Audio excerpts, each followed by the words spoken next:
Harper, and were waiting for the net kicker representatives to show up, which never did. So you guys essentially, because the meeting is set for the evening, and Frosty and her crew are being sent out of town on a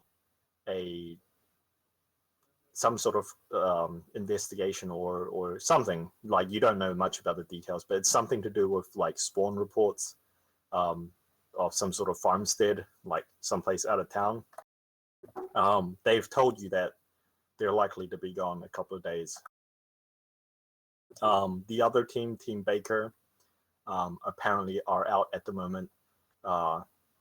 Like, if you ask, Dolman would tell you that they're currently what's the term called? Not training. They're proving a new batch of like trainees, people who are inductees. Sorry. Initiating. Yeah. So they're basically walking them through the basics. You've been to the place, although you don't exactly know where the place is. What was the name? Basically, yeah, the place basically where you guys were taught the various basics about the spawn, how they're animated corpses powered by some sort of the stalkers called it the fell core, which when dissected open, like they actually showed you, like they cut open a spawn to its heart with non-silver appliances and showed this like mass of like darkness / opaque inkish shadow that exists where the heart of a normal person would be. And there's this like coil, this like almost like electrical cabling, like this black tarish electrical cabling that extends up from this Falcor up through its neck into its brain. And that's how it seems to like puppet the corpse. And if you were to like damage the core or the Falcor, if you're damaged to the cord or the core, like it destroys the entity with a silver weapon. And various other stuff like that, how spawn can't enter sanctified spaces or salt circles.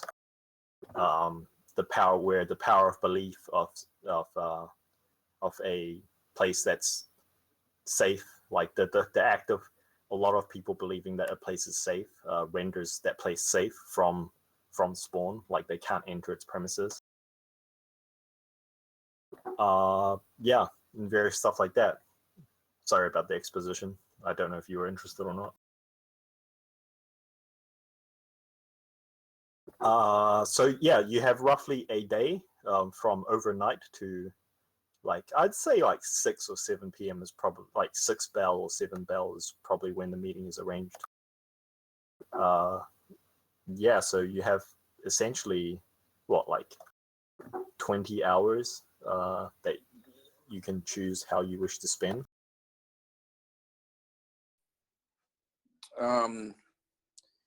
Milo's going to try to figure out how he wants to spend this, and I've got to meta this a little bit, because he would want to try to build his contraption that I put in the link before.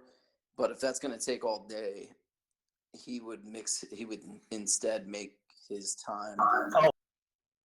Oh, go ahead. It'll probably. So I was talking about the old day of the spell orb. You could probably come up with a working prototype in a day, but it probably wouldn't. It'd be like a prototype, right? So it's not sleek. It's not like. It's literally just like working out the mechanics of such a device. It doesn't look good at all, and it's not like streamlined or user friendly or anything. Yeah, I think he would save that for when he had a little bit more time, because there's 2 things that he's going to do. He's going to work on his spells. He's going to learn some new spells. He is going to see if he can learn more from the book Okay. that's hidden away. And also he had done some drawings about Milo's mending machine, and now he has some money for it, so he will try to spend some time finishing any drawings that he has, like his remaining time after the spells in the book, um, trying to finish his concept, and then also procuring and asking about like in City Hall or wherever you would, the town whatever office, that he could get a permit for this thing, and For the mending mobile. Yeah, the mending mobile is essentially what will be in there is he will go from place to place. People probably different stops at different days of the week if he's available, and people can turn in like odds and ends and things that are broken, and for a fee he will fix them. They'll come back after a couple hours and he'll have them fixed for him, that kind of thing. And then I'll make some extra cash. Yeah, okay.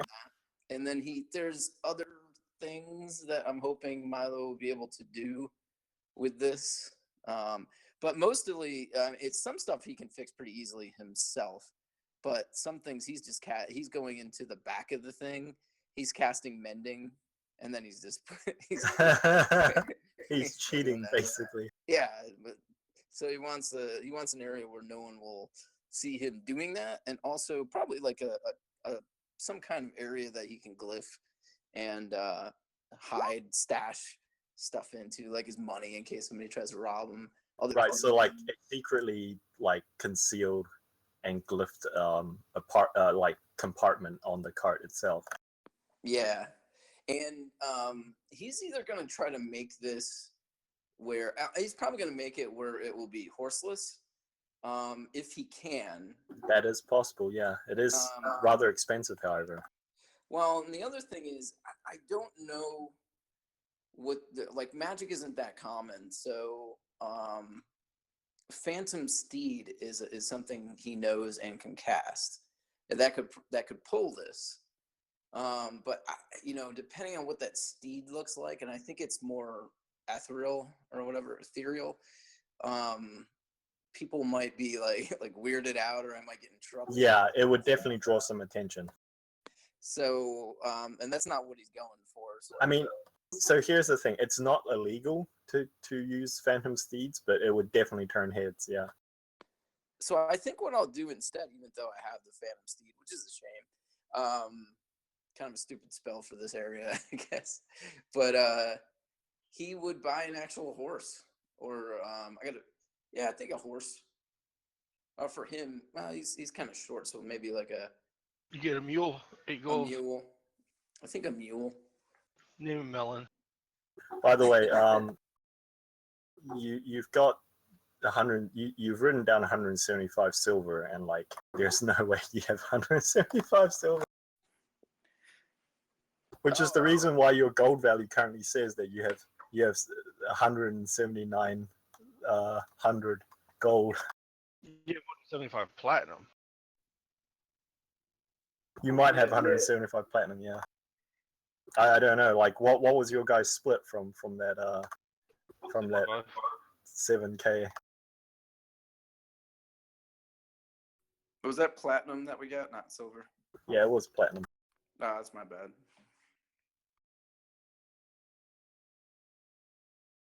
Okay, so here's a good chance for everybody to know this. I updated the party treasure, so if you wanted to store gold at the at home, then there's a spot on the party treasure for it, so you're not constantly carrying it around.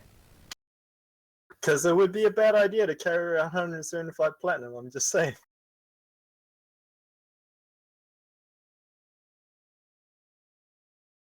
But yeah, like the permit itself.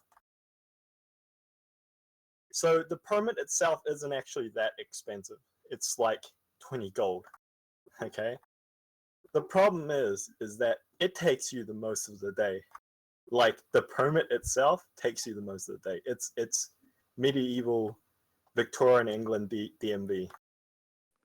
There's just like waiting in line, and then there's some like bag lady complaining to a clerk, and and then and then eventually like you get to the permit, and like the person like walks you through the process of filling it out, and then like you have to like read like a very very multiple page thick like 12 or 15 panel pamphlet which describes to you like all the restrictions in terms of like areas where you can operate, and like how you can operate without disrupting traffic, and like various laws and regulations in regard to like street vending is essentially what you're doing.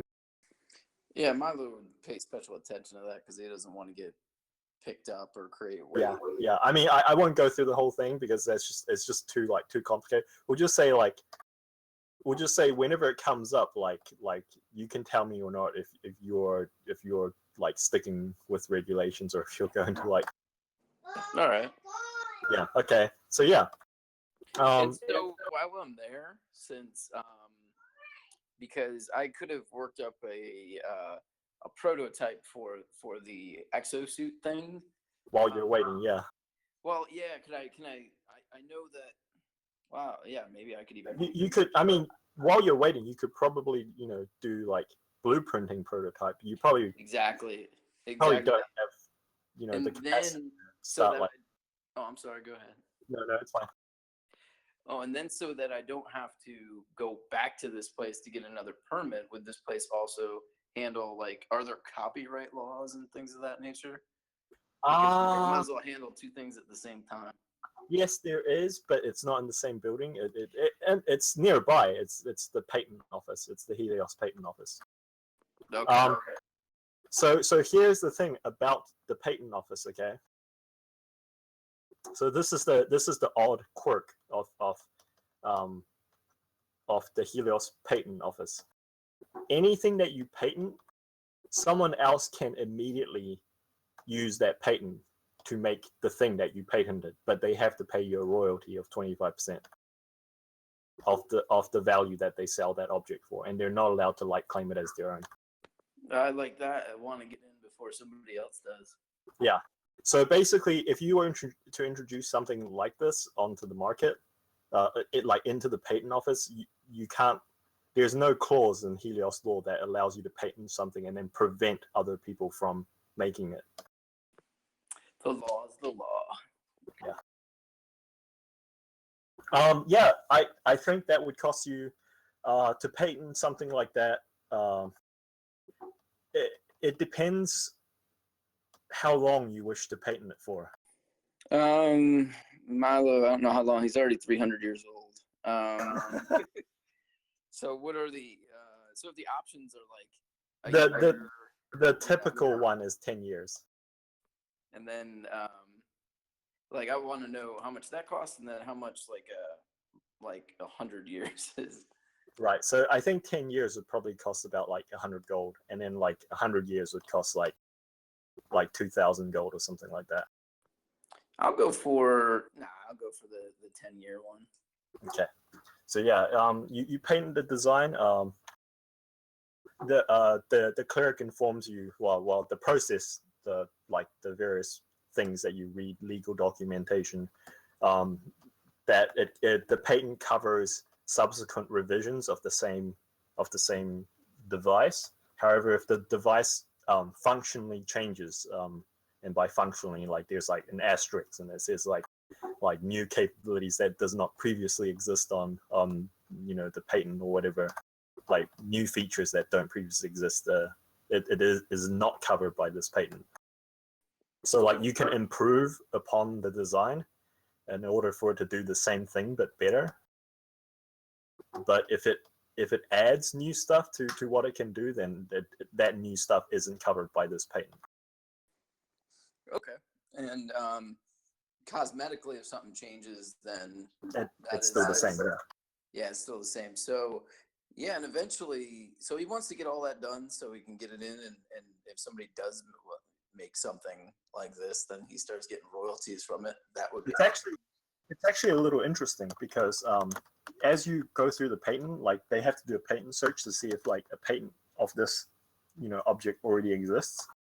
You actually find several like very similar devices, not exactly the same way that you designed and not exactly for the same function, but you could say that they belong in the same like family of devices. Cool. Who's the patent owner? Who else? Iron Hill Industries. Oh, fuck them. No, they own a few of them. There's other ones of names that you've never heard of before. There's one that you swear was like a big conglomerate, like a couple of decades ago, but you haven't heard of them since. Like they might have gone bankrupt, they might have got bought out by someone else. You're not entirely sure. That Iron Fist? No, Iron Fist is Iron Fist. Oh yeah. Sorry. Yeah, Iron Fist Industries is the name. I just assumed that they bought him out. No, yeah, like Iron Fist. So and then there's like a series of like, if you were to look on like the neighboring like patents similar to what you're patenting, there is, as I described, like what appears to be some sort of construct for like a mechanized armor. But the weird thing is that like although the technical drawing is there, like all of the measurements and the specifics of the patent have been redacted for the public view version. Like they're blacked out. There's no specifications or measurements on it, and it has the royal, like where in place of where the patent holder's name or company would be is just the royal seal. Okay, I won't mess around too much. I think sometime later, because this seems like an office he'd want to come back to, for a couple different reasons. Because he's gonna have a lot of different things he invents potentially. And while I'm there, I'm sorry I'm taking up so much time, but No, it's fine. It's fine. he would. I was talking about the AED that he was making. It's like a wind up defibrillator. And he wants to ask about patents for that too. And while he's looking through these different ones, he's also trying to memorize the other patents that he's saying that have maybe like different functions and stuff. He's gonna look and see when their patents would run out, and then he's also seeing like, oh, what did they put it, like getting new ideas? What did they put into this, and what did they do differently with this? And also so that he knows like where there's market potential. So something that hasn't, maybe something similar has been made, but it's maybe a new function that nobody's thought of. So he's really trying to get his creative abilities on and getting some ideas from them. All right. So when you look up the defibrillator device, it doesn't exist, but you do find a similar patent for a device that is called the Marcus A. Smith's electric rifle. Okay. Cool. And it describes a series of coils and like some sort of like, it almost reminds you of like one of those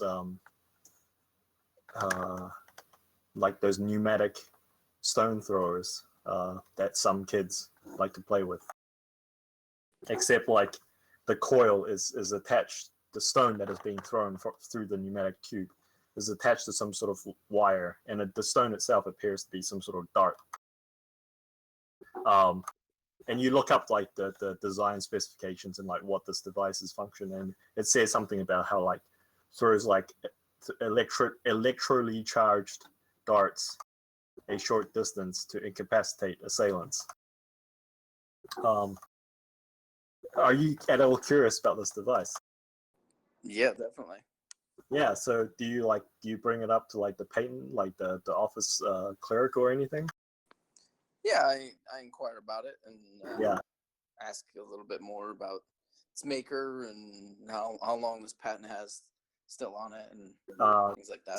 So the patent is in its 8th year of 10. It was patented for 10 years, and yeah, the clerk like goes through some records, comes out with like a file box, and then like reads through some of the specifics and tells you that it was patented by a Mr. Marcus A. Smith, obviously. Um, That name sounds familiar. but Just however, said it. it's not on the market, like because apparently it doesn't work. Like he patented it, but it doesn't work. Ah, so he just wanted to, just in case it would. Yeah, just in case he figured out how to make it work. Like he had an idea for this device, um, and he patented and how to build it, but it doesn't work. But he wanted the patent in so that in case he got it to work, he would already have the patent. I would ask the clerk, that I would tell them that I've seen this, and of course I'm inquiring about it now, and I say this Marcus A. Smith. That's the guy's name, correct? Correct. I asked them if they would be able to tell me any more about him. That I see that it doesn't work, and I fix things. That's what I do. I might be able to help him out, make a business proposition. I was wondering if he is still alive and if they would know his address. Yeah, he nods and he says, "I believe Mr. Smith is the elder scion uh, of the Smith family, um, who own a series of businesses on the eastern side of town." And she like nods towards like the eastern side of the city. I cannot, however, give you their address or anything, as that would be a breach of confidentiality. However, if you wish, I believe the postal office could uh, place you in contact with them, and you can ask them more directly in regards to their patent. Well, I would say to him, perhaps you can help me. I don't know if there would be a fee associated with it, but it would be better than just going blindly through the mail if somebody from this office would be able to help me get in contact. And not that I want the address or any kind of violation like that, but you would be able to, it might be more official and could explain that someone is looking to help out, looking for as a business proposition from your office. Yeah, she nods and she says, we can conduct such a service, intermediary service for you. If you wish me to send send the family a notice in regards to this queries about this patent, you may write a letter and leave it with us, and we will make sure that this letter is delivered to the party. Yep, Milo would do that, and yeah. And by the way, she adds that such a contact would such a service would cost 5 gold. Yeah, that's no problem. Which, by the way, is expensive, because if you were to do it at the post office, it would be like an electrum. Yeah, I think. Inexpensive. Yeah, that's. No. What she's offering to do is expensive. Like it's the difference. It's tenfold expensive. And they're gonna do it on official letterhead, and it's gonna be like a formal. I think he would think of it as at least initially for this initial introduction, a cost of business. Yeah, I mean that's up to you. Yeah. Out of character, he was set to briber anyway, so whatever. Like bribery is a thing in the city, but at the same time, like it's typically only for things that like you're not supposed to have, but like Yeah, he figured like, hey, do this favor. Like maybe they only do it for like big companies and things. So yeah. he wanted to seem like a big company, like a big shot, so he could get his foot in the door. But he didn't need to. So they ripped him off anyway. Yeah. But yeah, like some of the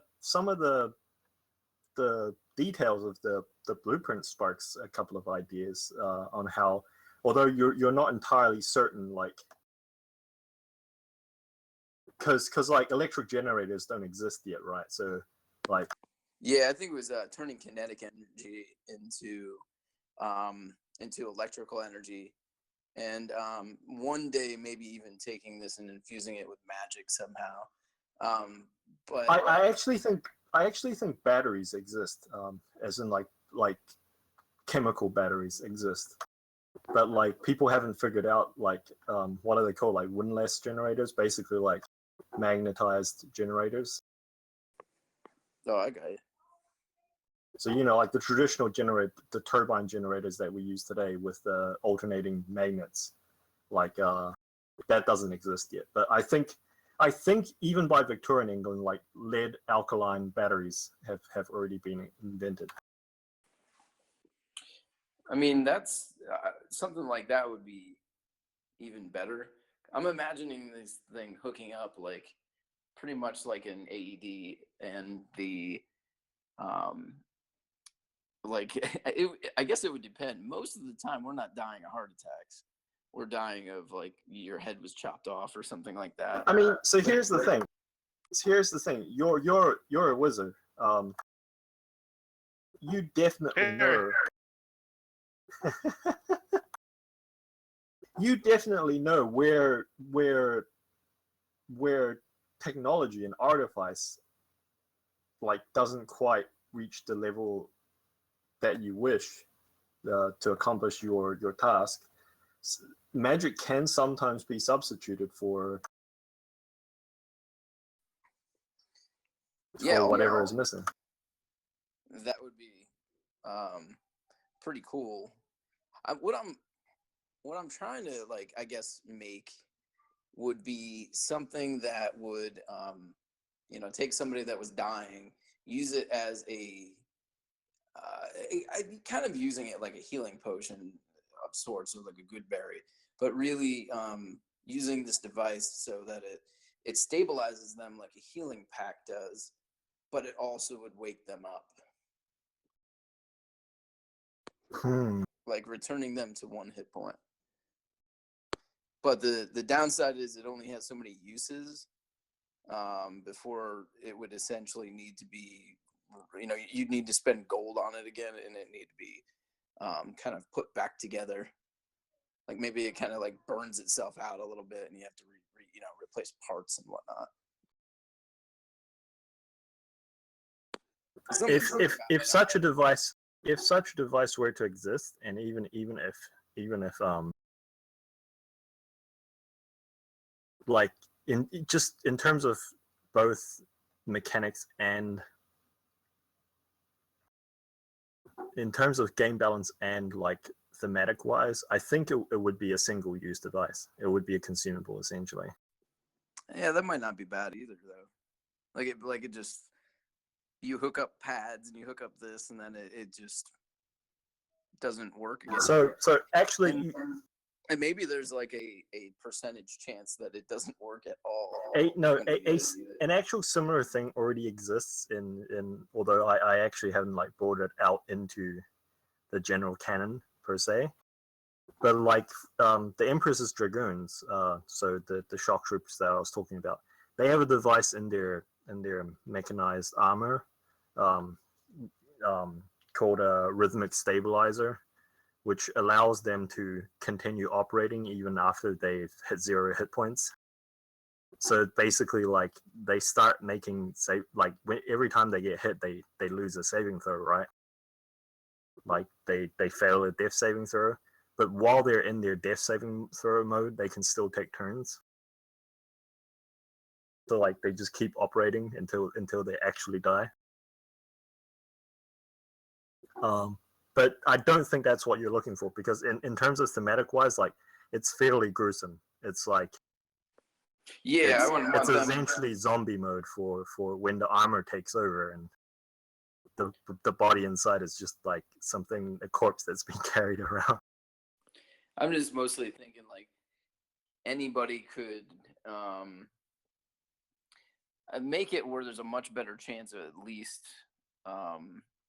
stabilizing somebody, and make it so that either Milo as support, because to make him a little bit more useful, or if we had NPCs with us that weren't combat NPCs but could help out with that, they would be able to do something with it. In addition, more money, because if it's something he can sell and patent, then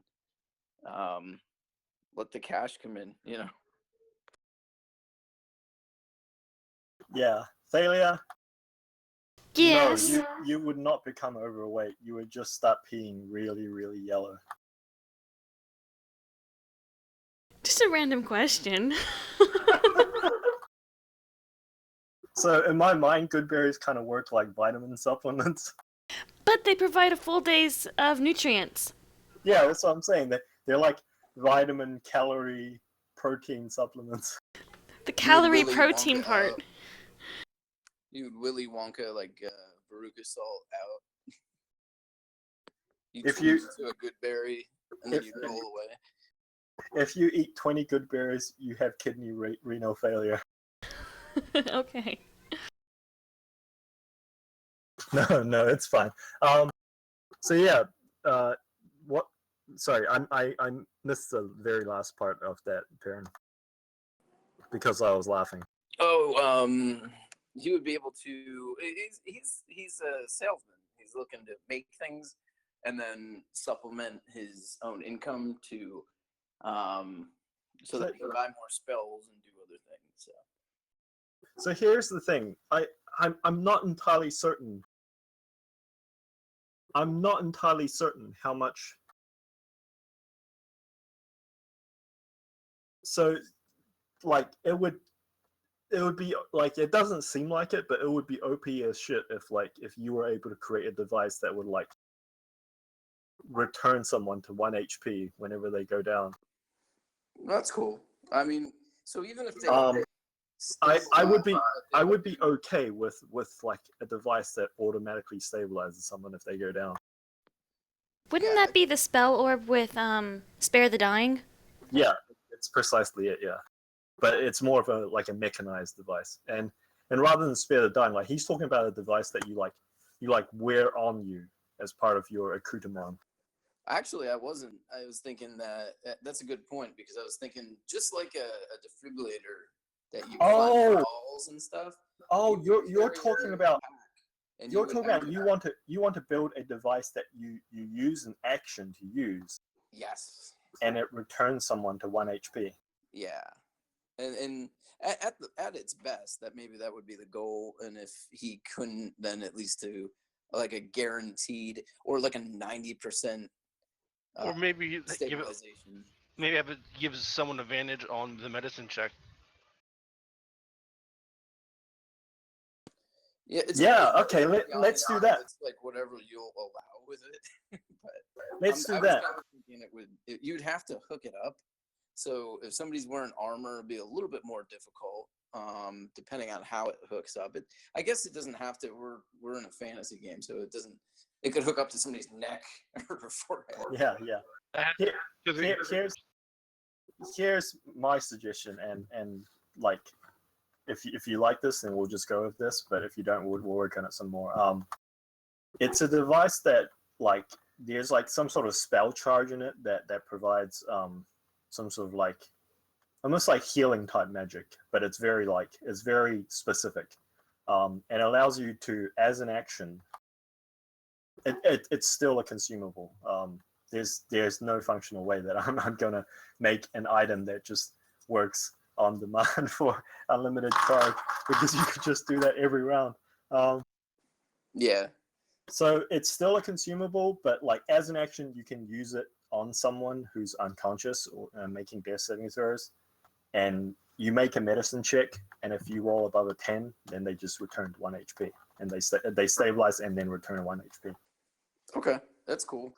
And the thing is, an actual defibrillator is only a one-time use thing because the way you're supposed to use it, because it will use a lot of power, Right. and a limited amount of battery. So Yeah. So it's like a half.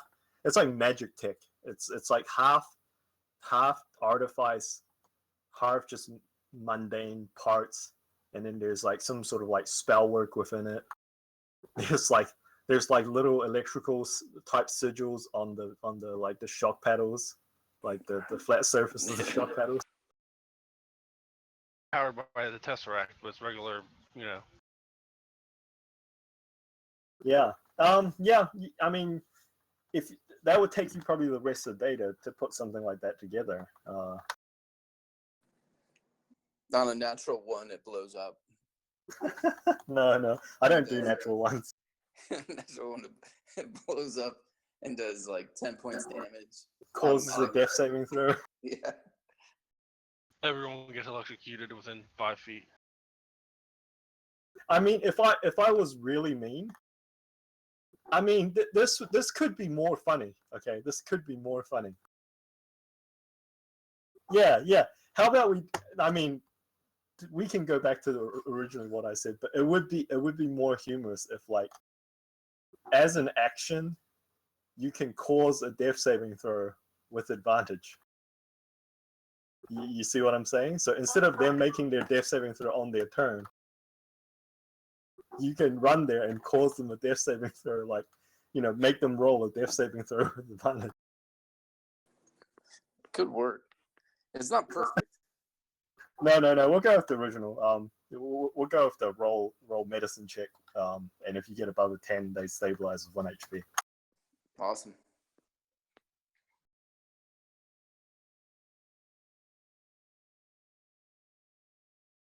Alternatively, if they're already stabilized, like DC spell check or be stunned for 1 turn. Well, yeah, because there's not a precedent for it. Modern defibrillators will not shock somebody if their heart is beating, but this is more of a manual thing. So hopefully, you do a medicine check to see if somebody's actually conscious or stabilized already, and if you fail it, then you deliver a charge to them. And No. What I'm saying is that you could choose to use it offensively. slap the pads on and And shock them. Yeah, probably not. It'd be awesome to shock them, knock them on. So I'm thinking that this device almost resembles like a pair of manacles, but instead of like 2 little like wrist hooks on the end, it's just like 2 little like almost. They're you cobble this together from like a pair of manacles, and like a small circular casing for the guts of the device, and then what appear to be 2 gnome-sized or halfling-sized irons, like clothing irons, with like little electrical sigils drawn on the face of them. That's hilarious. That's awesome. Yeah, sure. I think like all up, just between the tinkering, the parts, it would probably cost you like 100 gold to make one of these, I think. Okay. So that one I wouldn't have a patent on for because it's infused with magic. Yeah. I mean, you can patent objects that use spell constructs oh, okay. at the patent office. A patent like it's not just mechanical wise. Although stuff with magic involved has extra restrictions applied to it by the registry. Yeah, definitely I'll patent both of them.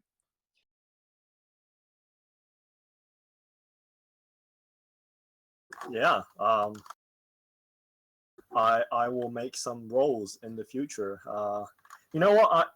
I've given you a sheet of the mysterious note. Okay. I think I have anyway. I had one that said mysterious note. Yeah.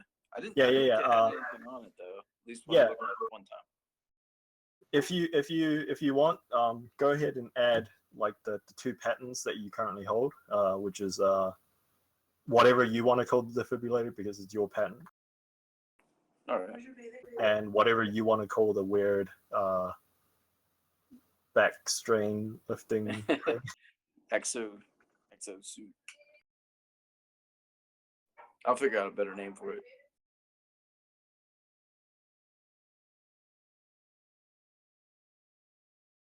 All right. Who's? I think that'll take you the most of the day. So who wants to handle their downtime next? Obi's I, next. I was gonna let Sally go, but if that's not ready, Go ahead, Obi. okay. Two things I wanted to do, if I have enough time, is go get any information I can about the white rabbits from Belton, if there was anything. Oh, okay. And the second thing is, if there's enough time, go to the Silvermongers to meet that one guy. Like, what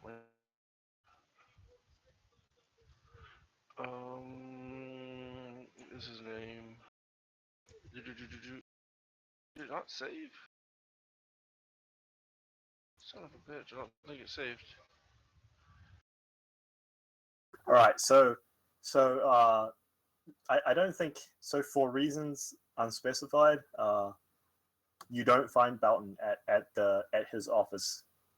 Apparently, he's out on call or something. Or even though it's like, are you going? Well, actually, no. Are you going in the evening or are you going during the following morning? Following morning, because I came back and Okay. Yeah, you find Belton at his office. He looks a little bit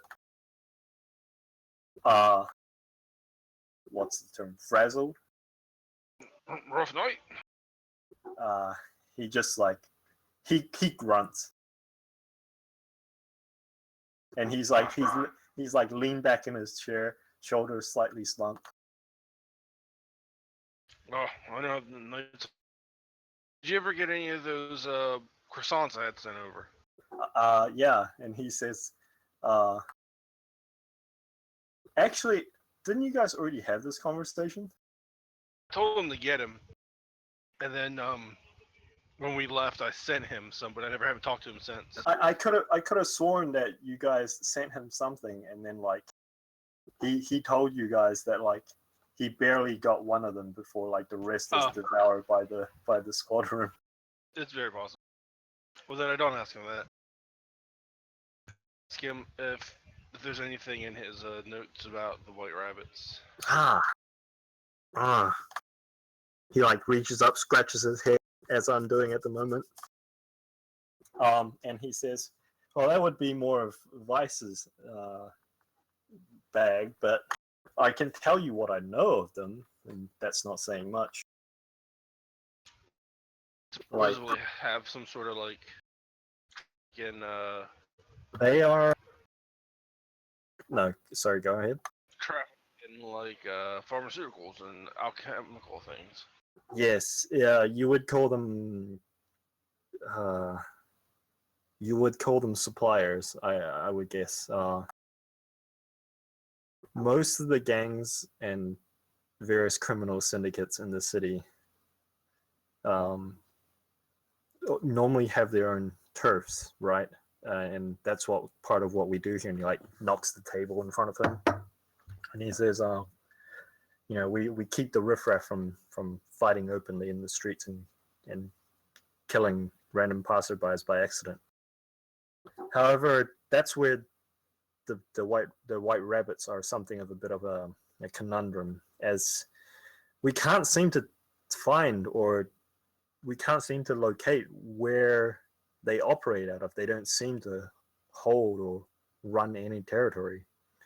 You know, gangs typically supplement whatever income they get legally with extortion, protection money, drug sales, other illegal activities, smuggling, etc.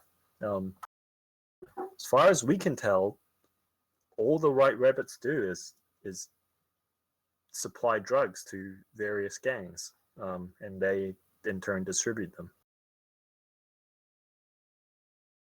And what's with the interest? And he asked, if you mind me asking. You know, with this whole private investor thing, I think I have they're being pretty, hush hush about it, but I think they have a kid that fallen in with them, and just trying to get any information before I have to go in and try to rescue this kid. What, like kidnapping?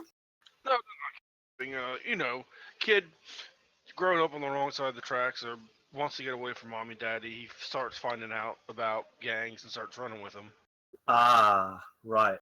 Made a few wrong choices, and I just thought if anyone would know anything about him, at least of importance to me, you'd be the one to talk to.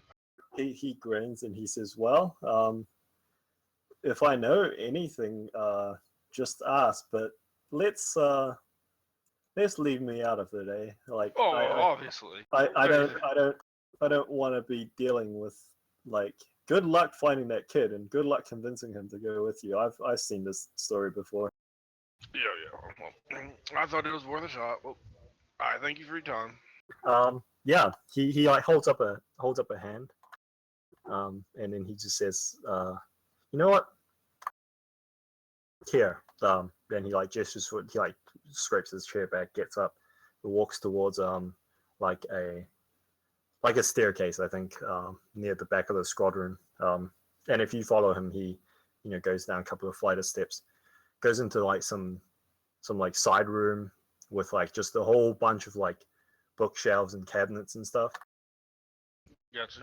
And he like digs through like a bunch of the things and like muttering underneath his breath like MNO,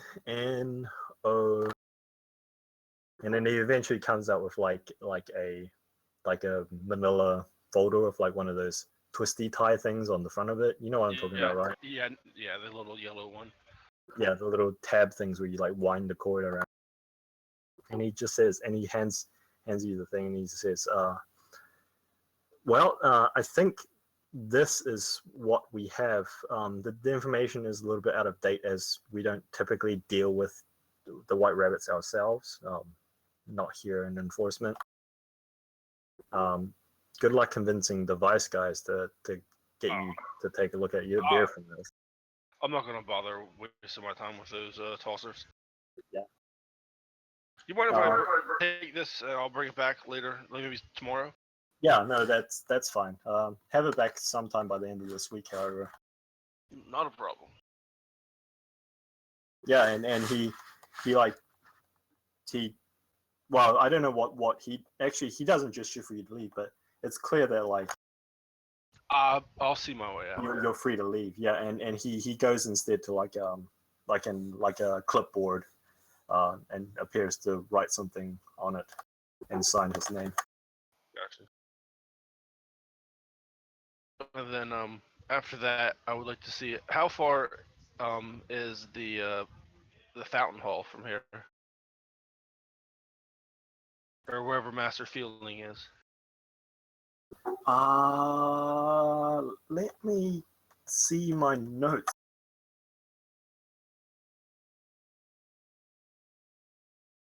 I believe Fountain Hall is.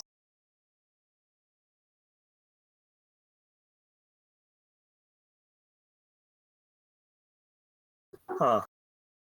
Did I not write this down?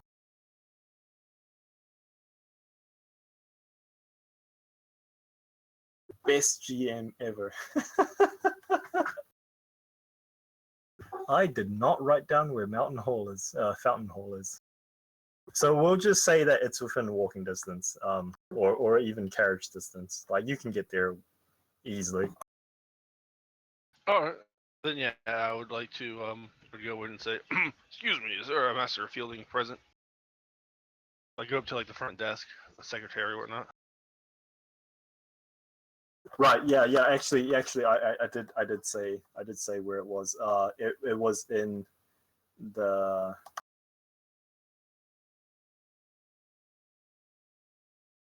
Fountain Hole access. So Beacon Hill is in the Northwest District.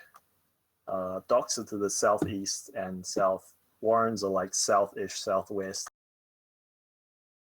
Fountain Hall is near the center of the city. It's like it's so there's like Market Square, which is like north of the Warrens, northwest of the docks.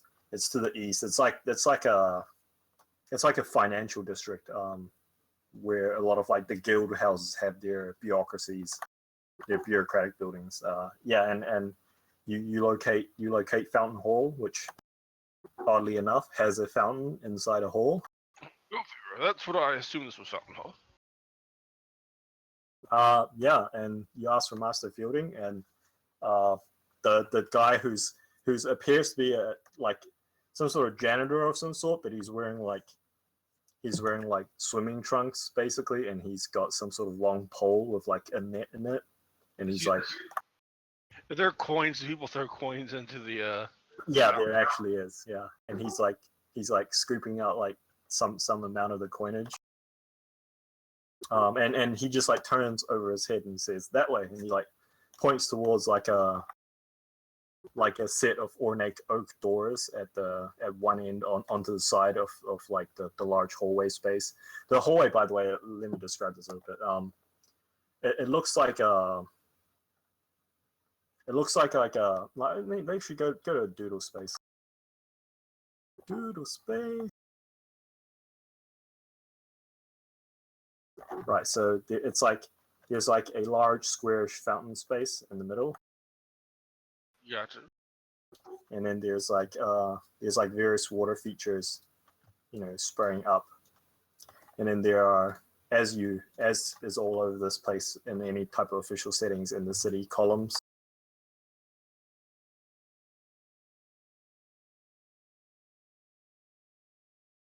If I can draw columns for. And then there's like, it's well enough. There's like obviously the staircase leading up to it, to this plaza kind of type space coming from like the street. The road basically. Yeah. And then there's like basically a almost like one of those Greco-Roman like dome spaces. Sorry, not like that. More like this. And then there's has fancy carvings on the inside of it. Yeah, and it has like two annexes and then like side buildings that kind of like stand out like this. And then like all of this space is like roofed. Like this space is roofed. And then there's like a central area like overlooking the fountain that's like open to clear sky. It's super fancy. Yeah, and then there's like a door like here basically, and the guy's like pointing towards that door, and it's like a double set of ornate oak doors, like 6 or 7 feet wide, like 10 feet tall. Are they open at all, or like not locked? They are closed, but they do not appear to be visibly locked or chained or barred or anything. There's like a little tab saying who's in there, like like a golden Professor so and so Fielding. No. It says it says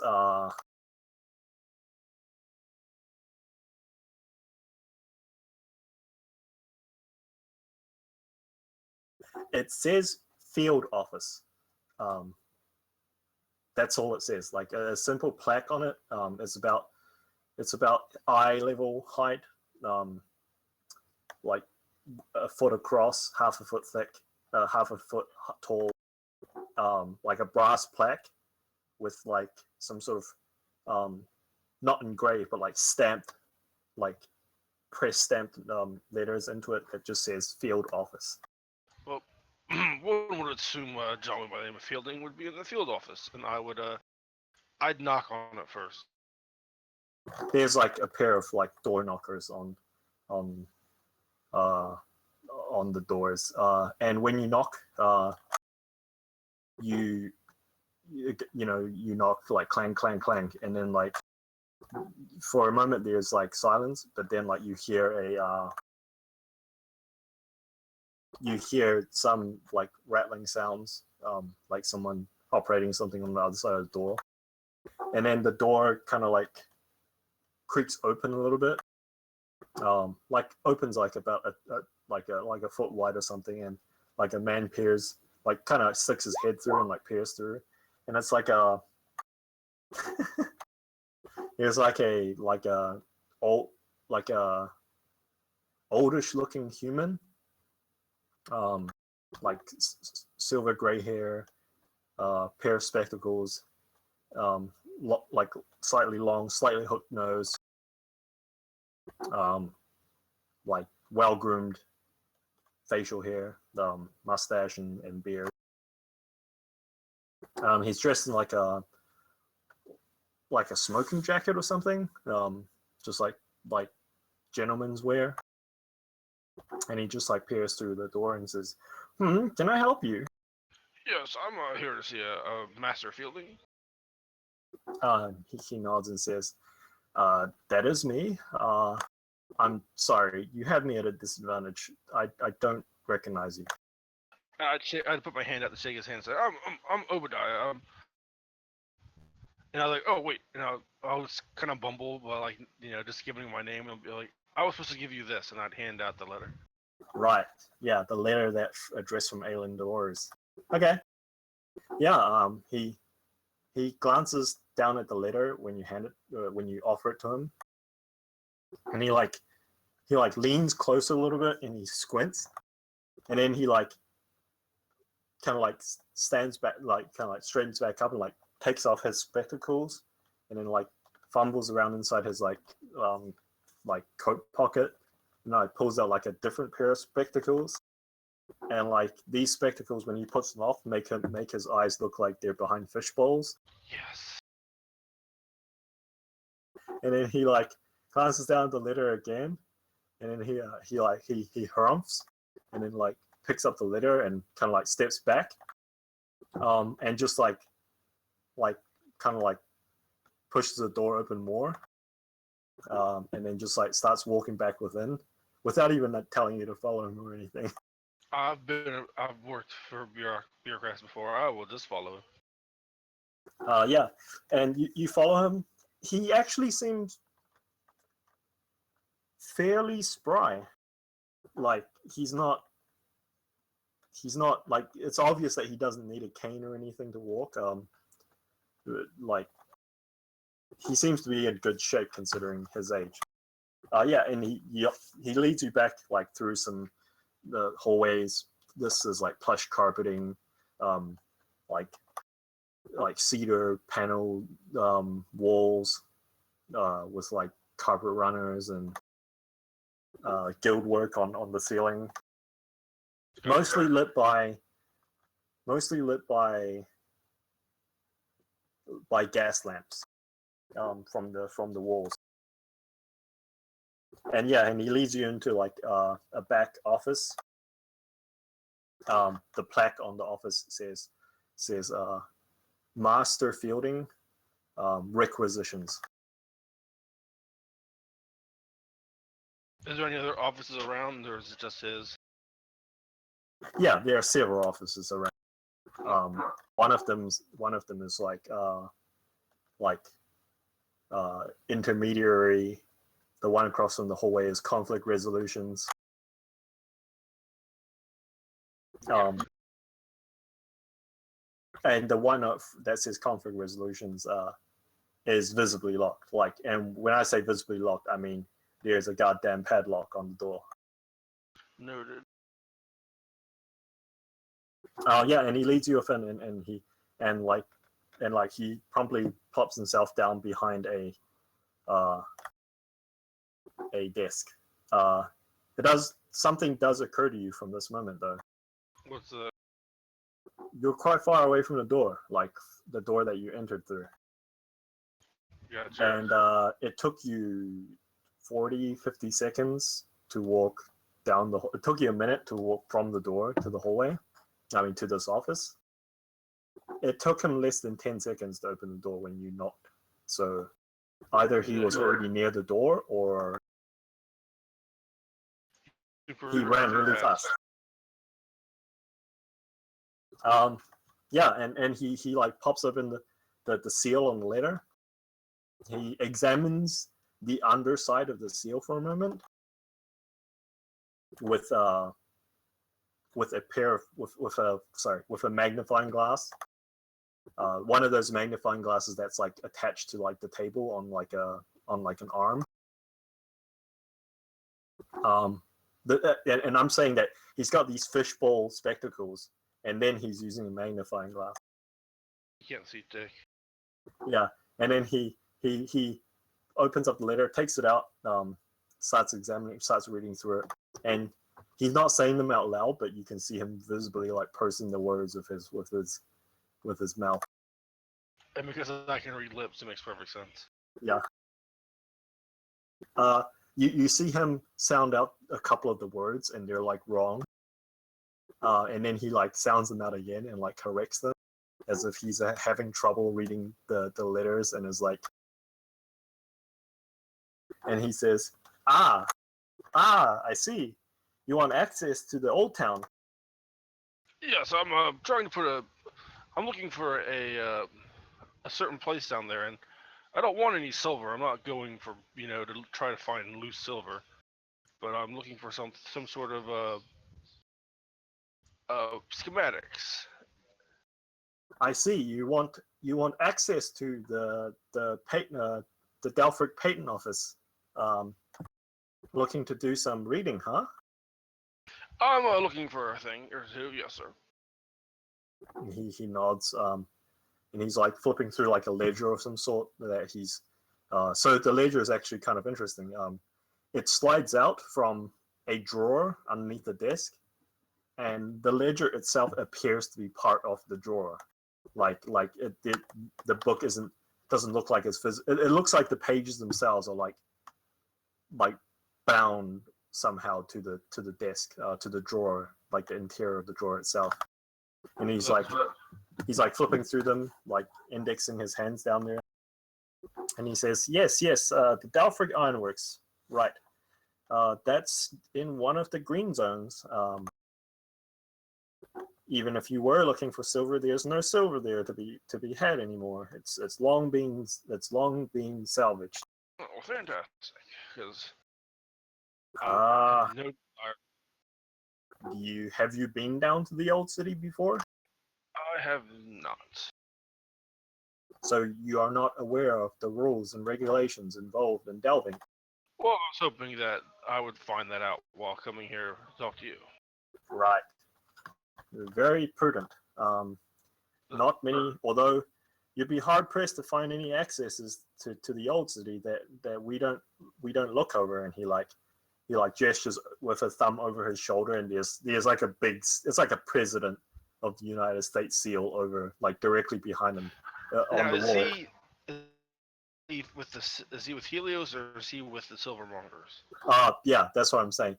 Behind his desk, like a 2 feet circle, like seal emblazoned onto the wall directly behind him, is a giant fucking pyramid. Okay. Yeah. With a circle in it. Sorry, a giant pyramid within a circle. He's with the Silvermongers. Yes, the last thing I want to do is upset a group such as you. He nods, acknowledging your comment, and he says, "Well, you have very good credentials." And he like taps like the letter. Miss Dolores doesn't often endorse someone like this. We had a situation, and we helped each other out, and she did me a favor by giving me this letter. I see. Well, I don't see a reason why would deny your request. When do you plan on going down there? And I hope you've got a team. It's not. I mean, even in the green zone, it's not safe to go adventuring down there by yourself. It would be madness to go down there by myself. I didn't have an exact set time. I was going to get all that together after I got your okay. Because if I didn't get the okay, there'd be no point in putting a group together. He hums, and he says, "I would require at least 2 or 3 days advance notice. That's fine. 2 days advance notice. If you were to put your team together, I would need their some sort of credentials, names, addresses that we can send their effects if they were to lose their lives, next of kin, that type of stuff. You understand? Yes. Also, you have to get them to sign these waivers." And he like pulls open another drawer, rips out like he actually rips out and he says, "How many?" Give me about 5 or 6 if you don't mind. Yeah, and he tears off 5 or 6 sheets. They're all identical. They're like standard waivers that like we're not held like Suamonger's not held responsible for deaths or injuries. Blah blah blah blah. All this stuff. It's a whole bunch of CYA stuff. If you venture, if you're in the green zone, and you call for distress, we will send down the rescue party. Blah blah blah blah, who's like obligated to search for you for 72 hours. It's actually quite interesting. That's actually quite nice. Like the fact that they would like look for people down there. But like if you were to venture out into yellow, red, or gray zones, like no search party will be sent out for you. And there's like check boxes for I have read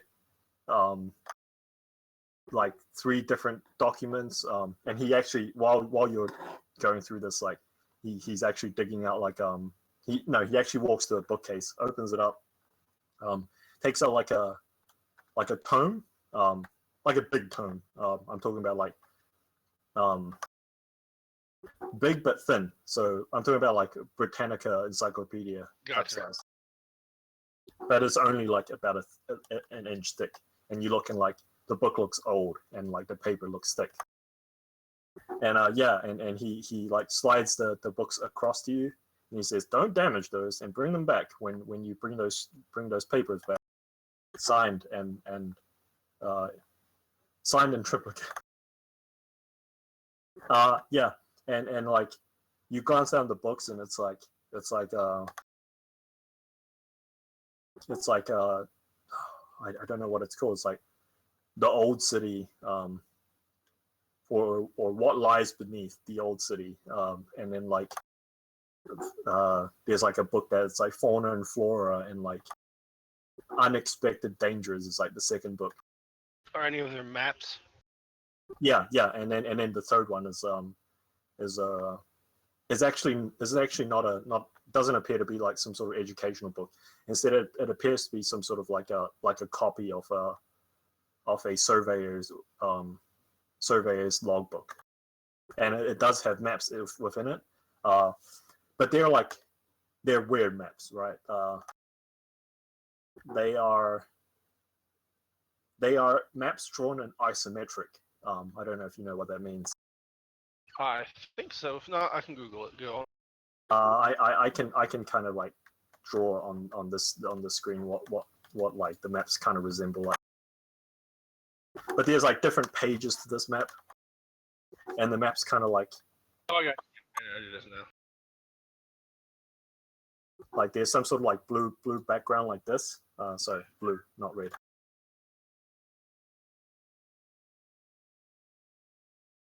And then there's like there'll be like a drawing of like what appears to be like a street.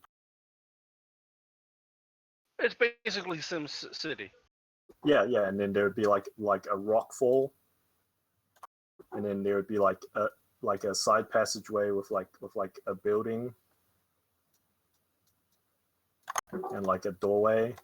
and then there would be like a drawing in a different color of like hallways of like side rooms, and then like a staircase down, and then like a tunnel system, and then like another color going like another direction, and basically like it's like in 3D essentially, except you're looking down from like an angle where the different axes are all spread aside at a certain angle, like equilateral angle.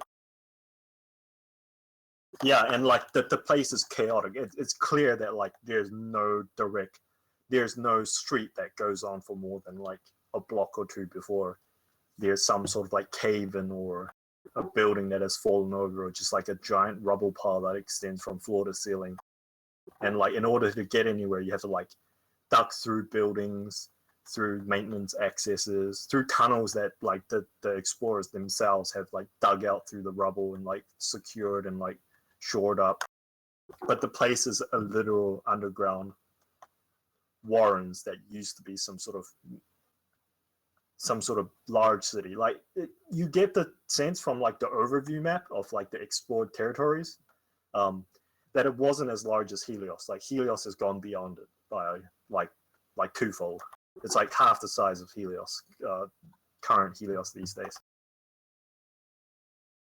But yeah, like about 10% of the map has a green border drawn around it, and on the index beside it, on the key beside it, it says green zone. Beyond that, there's like 3 sections. I'll actually draw this. This isn't exactly to scale, but I'll just draw it like what I mean.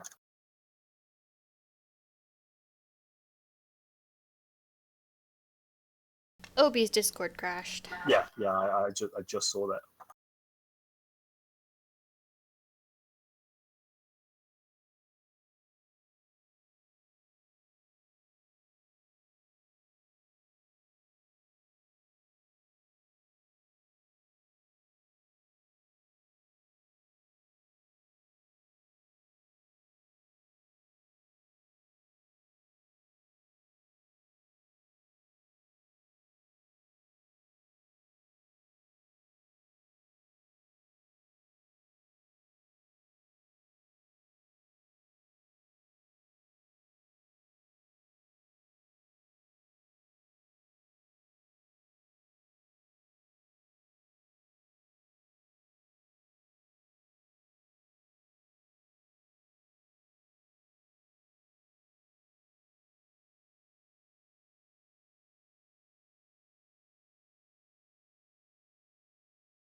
Are you back?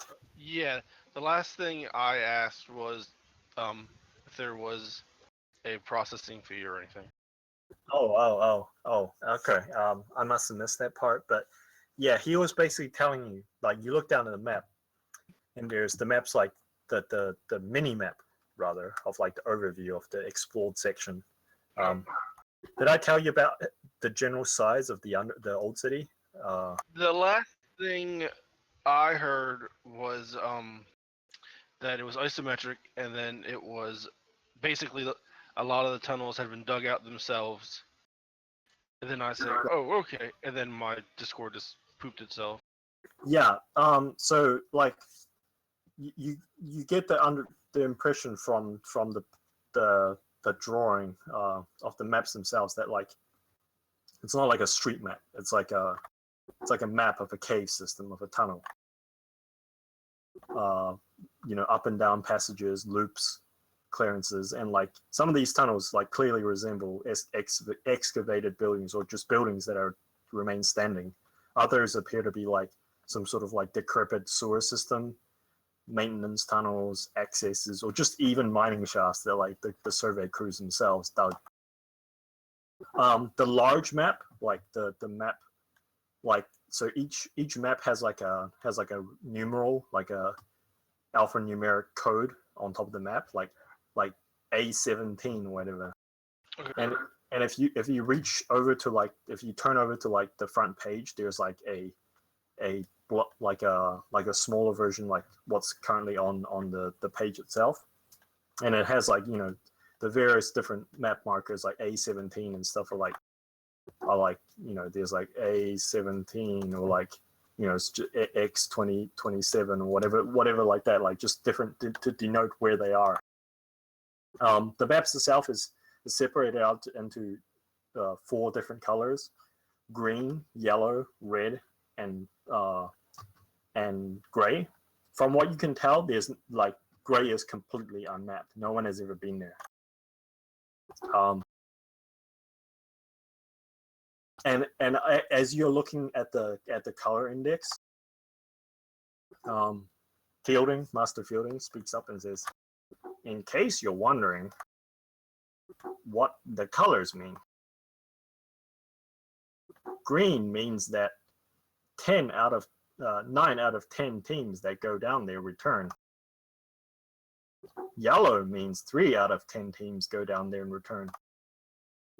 Red means that we have never had a team return apart from surveyors." Red and the yellow then. And he says, gray, well, the surveyors couldn't find a way into there. The place must be just completely destroyed. Do we know what's down there that's taking the teams? And he like kind of like gestures towards the book that says fauna and flora, and as well to discern the unexpected dangers.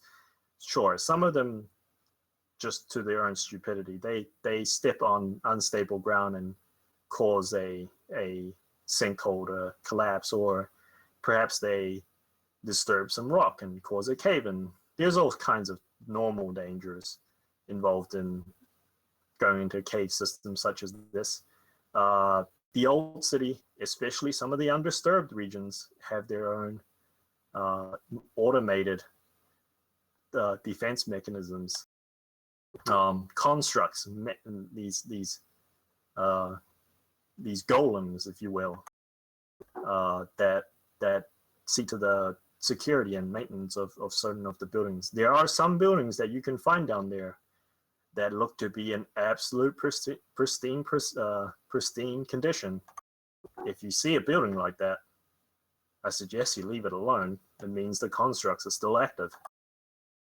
Noted.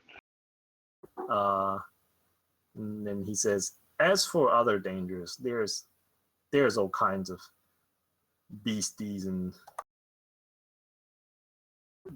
other critters down there. Giant spiders, snakes that eat through the earth and fill it in behind them with their excrement. All sorts of unpleasantness. Yes, unpleasant. Stick to the green zone. We hold the green zone relatively secure enough that you should be able to operate in there without too much danger. And by the way, if you were to like slightly get your bearings on this map, like looking it over, you would note that that Beacon Hill is about here, over one of the gray zones. Noted. And Fountain Hall access is here. And this is like the docks. And this is the Warrens. Gotcha. Market Street. It's like here-ish.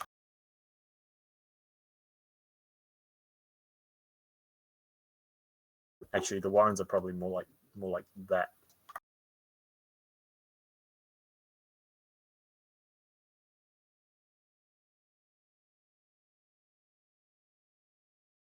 The big giant fucking hole that you guys found, in that the one that that cult jumped down, that's about here.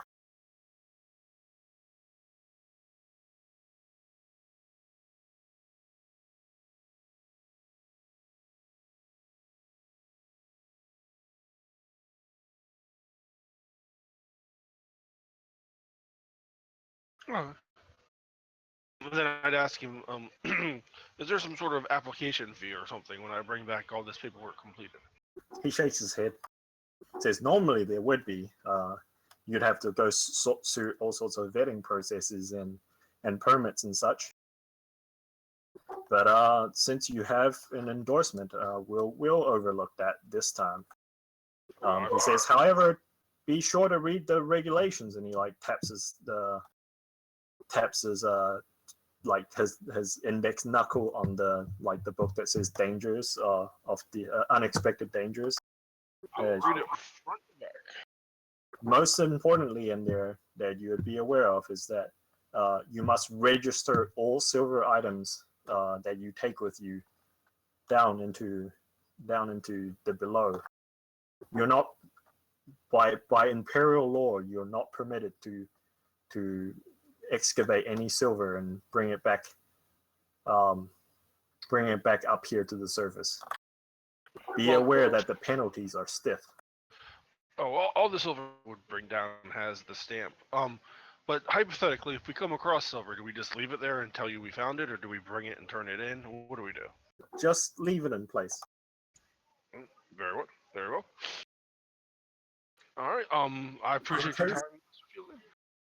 Out of character wise, out of game wise, in case you haven't realized it, the silvermongers operate a little bit like the bears in real life of diamonds. Yeah, exactly.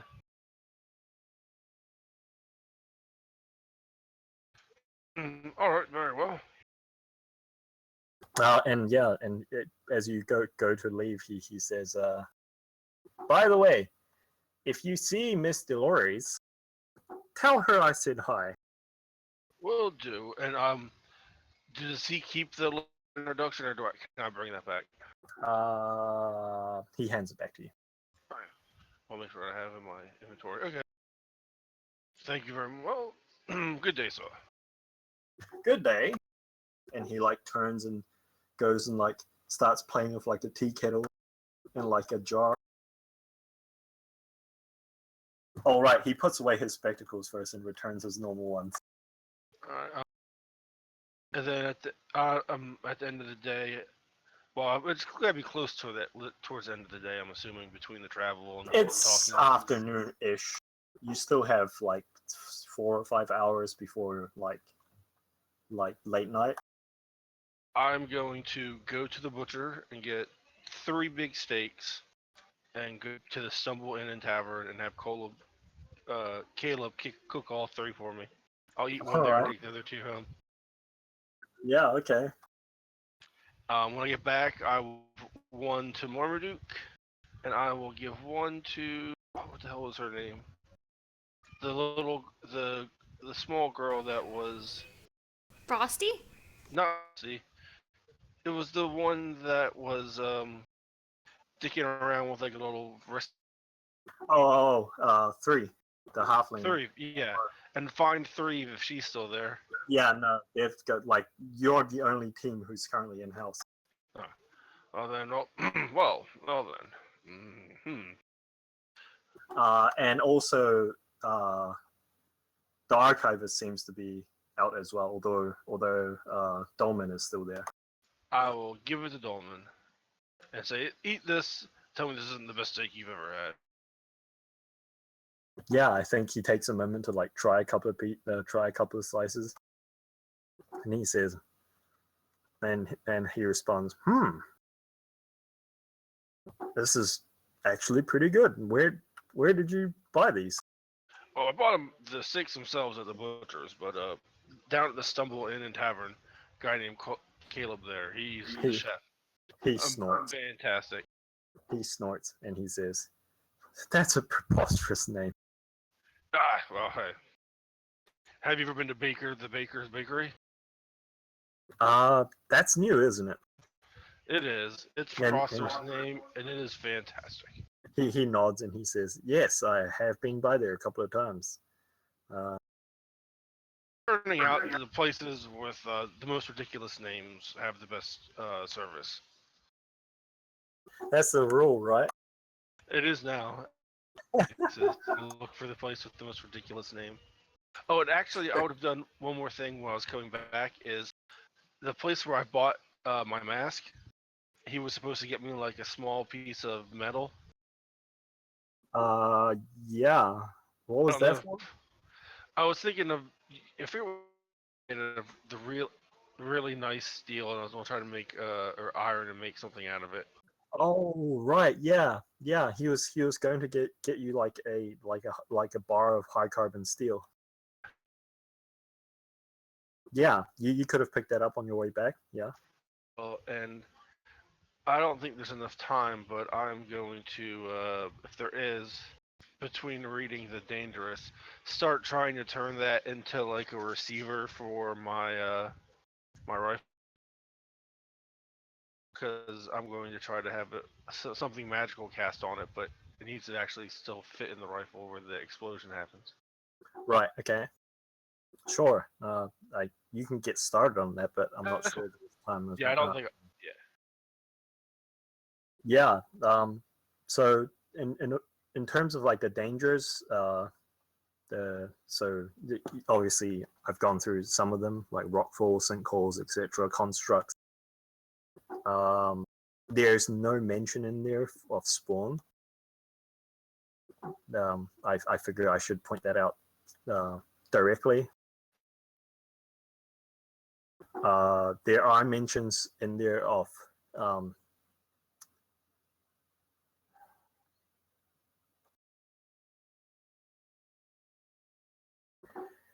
I think the book would call them, and this is with double quotation marks, indigenous peoples. I would have asked. I probably while Dolman was eating his steak, ask him if he has. I gotta give him over my what I'm on doing and know about anything about any spawn down in this area. While he's trying to eat, and I'm asking him for questions. Yeah, yeah. He nods and he says they're fairly prevalent throughout the red zones. It's the reason why all the Delver teams who go there go missing. I'm just going. We're going to a green area just for a quick reconnaissance. Yeah. For recovery. He nods and he says they tend to stay out of the yellow zones because the yellow zones have active constructs, and the constructs, for whatever reason, seem to go after them fairly aggressively if they are detected. However, they do go after us as well if we're detected. They tend to break off after if you leave the immediate area, however, so there is that. I wouldn't recommend going beyond the green zone, however. Is what you're looking for within the green zone? Yes, it's and I don't know if I found it on the map yet, but I'd point out the ironworks if I know where it is. Yeah. It's actually fairly close to. In fact, there's actually several other access points in the green zone. Aelin Dolores clearly pointed you towards the access point that's the closest. It's actually fairly nearby. But fairly nearby in terms of surface distances. When it comes to underground distances, like you get the feeling that like you need to like climb through a building, go through a sewer, etc., etc. Yeah. Then all right, and then that's me. Yeah, and he says, yeah, the wow, for a moment, Dolman turned into a German. Yeah, Jawohl. tunnels be whatever. I can't do accents. I can't do accents.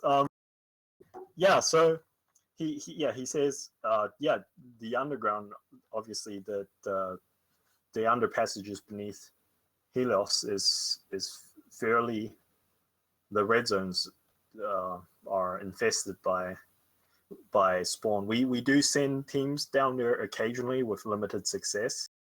The team that had the most success previously were the Liberians, but they went missing a couple of months ago. It's presumed that,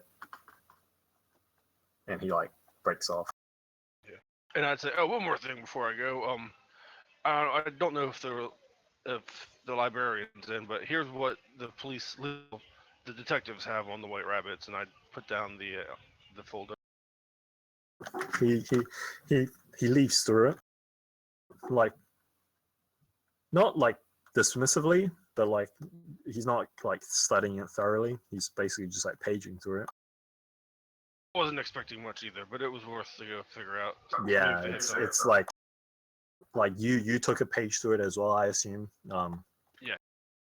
And like yeah, it's like conjecture and supposition and speculation. Like there's no concrete facts. Like they have like several pseudonyms.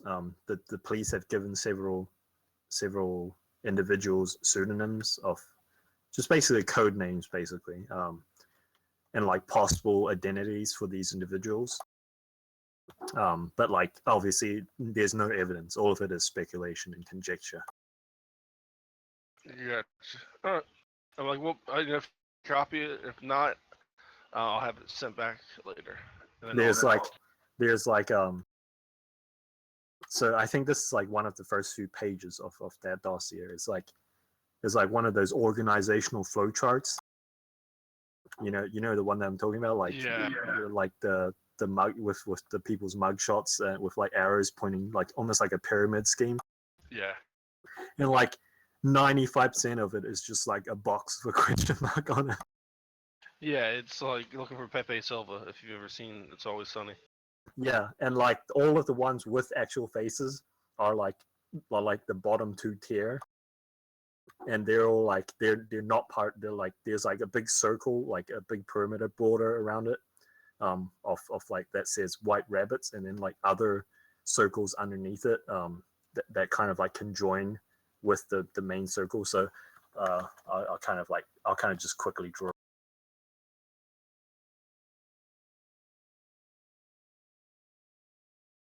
So basically, like you have like a White Rabbits like organization, and there's like a like a box, and then like lieutenants.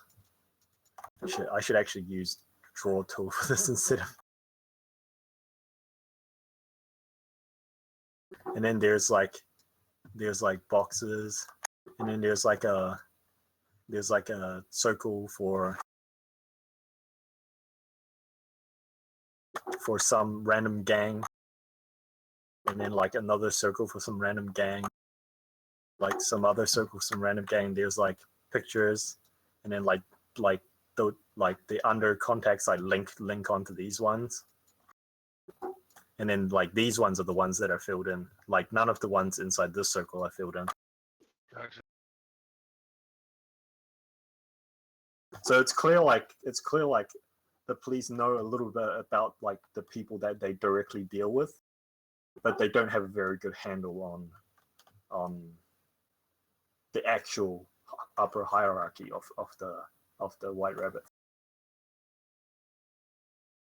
Gotcha. Oh, actually, you know what? Roll me an investigation check. Okay, 1 sec. And you have advantage, obviously. Actually, no, you don't have advantage, but any case, 20 is good enough. Well, 20 is more than good enough, actually. You find on one of the ones with like a vague description. Mm-hmm. So it's like an artist's impression drawing. It's clearly it's one of those police sketches. You know what I'm talking about? Like someone describes the person that they saw. And it's a lady. It's a woman. It's a woman. Late 20s, early 30s. Sharp features. And underneath it, it says, and it's like one of the lower down tier people, and it says like various things like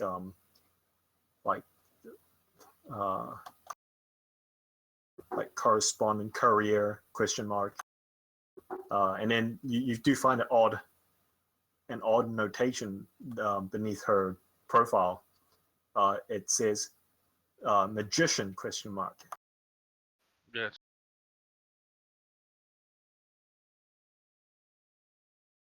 Do you show this to anyone else like that's here? Well, I guess I would show it to Dolman because he's the only one who else is there. This is late night by now, right? Yeah. This is right like before. evening basically. I think depending on what Thalia was doing, I think Milo would be here. He'd be like working on something. Yeah, I'd show it to him. See, he knows things. I don't know. I don't want to put words in Milo's mouth. Milo, are you here by the time Obadiah gets back at about like just past dinner time?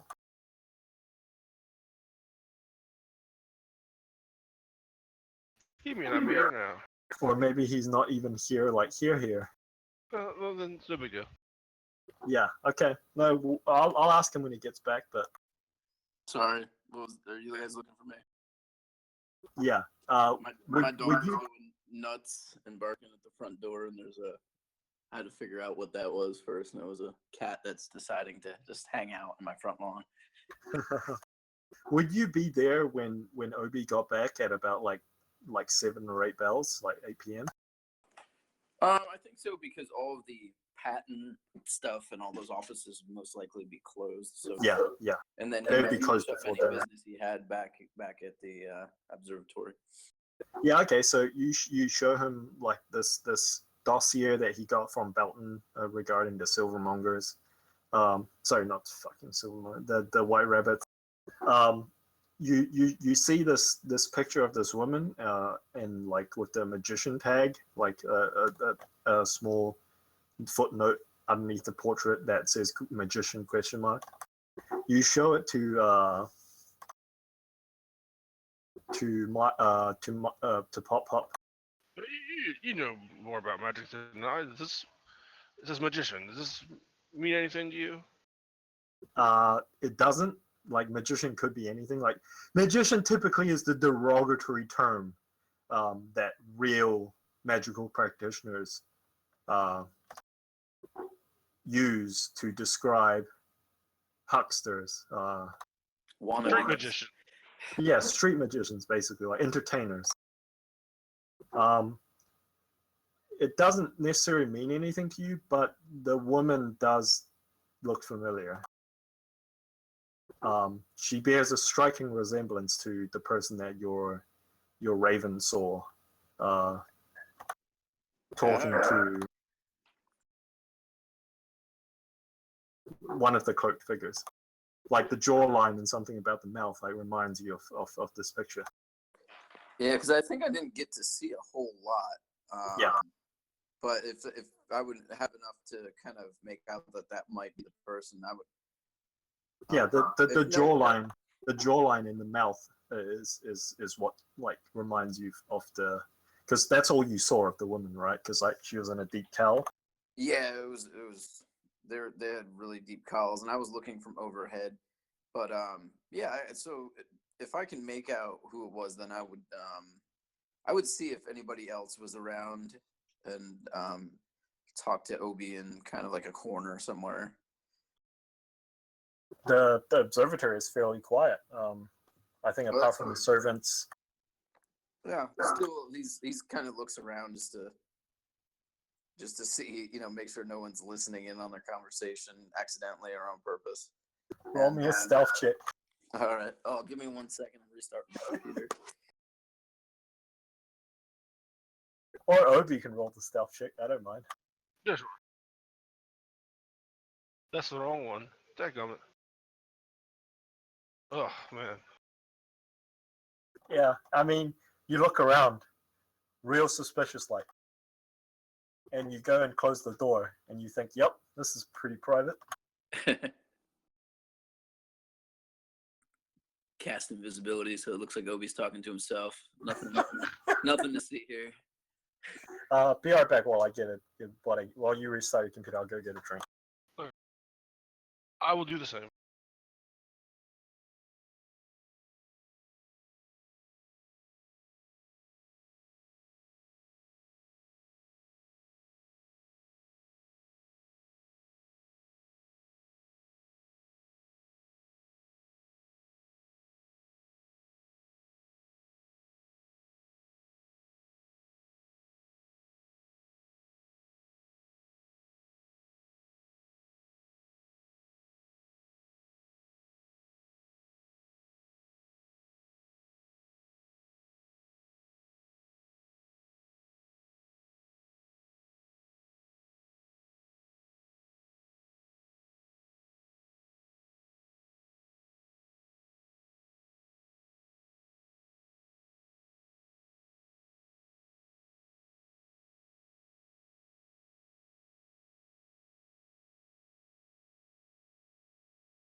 For the life of me, I can't open this bottle.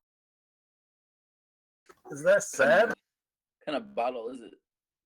It's a twist bottle. Like a jar or like a beer bottle? It's no, it's like A soda bottle. Those glass V bottles with the metal caps, like the metal twist caps. But I can't, I can't open it. Have you tried using your teeth yet? On a metal cap? Are you crazy? No, I'm just kidding. Don't do that. God damn it! Just go get a bottle opener. It's a metal cap. Yep, they'll work for that. No, you don't get it. It's not like a Coke tab cap. This is like one of those like twist with the threads on them. Like the ones that are super easily opened by just turning them, but I can't for the life of me open them. Use your shirt and do it. I've tried. Use one of those rubber things.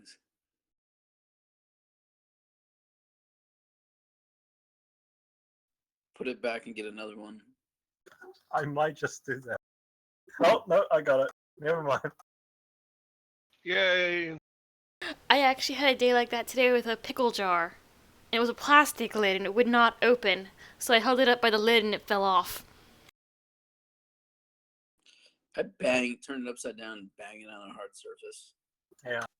And it breaks the seal sometimes, depending on what type of jar or thing it is, and then that usually does it. I actually think I know why I couldn't open it, because I had it in the fridge and like the metal probably contracted from the cold, and when I held the lid for a while and warmed it up, my fingers probably expanded. Anyway, regardless of which, so yeah, strange sharp featured human woman, human lady, with the note underneath magician question mark. You recognize it as one of the people that were like stalking you the other day. Well, just yesterday actually. Obi, I think I saw this woman through my raven. Really? When was that? Just yesterday, those figures that were following us. Well, they believe the constables believe this to be part of the White Rabbit gang. What are they? I don't That's recall. who. That's who we're. I believe for this thing that what's her name? Frosty's set up for us. Milo goes and for the sake of Very nice. privacy, puts a sock on the doorknob. Yep, that's private enough. No, nothing unusual here. Just a large man, a large dog, and a small gentleman. Oh God, no fan art, please.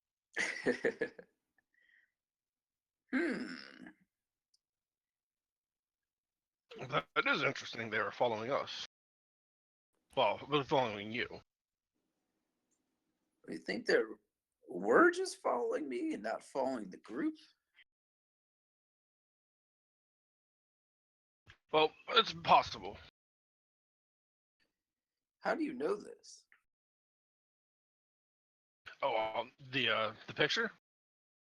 Yes, how do you have this picture? I wouldn't have got it from the constables. Professional courtesy in that.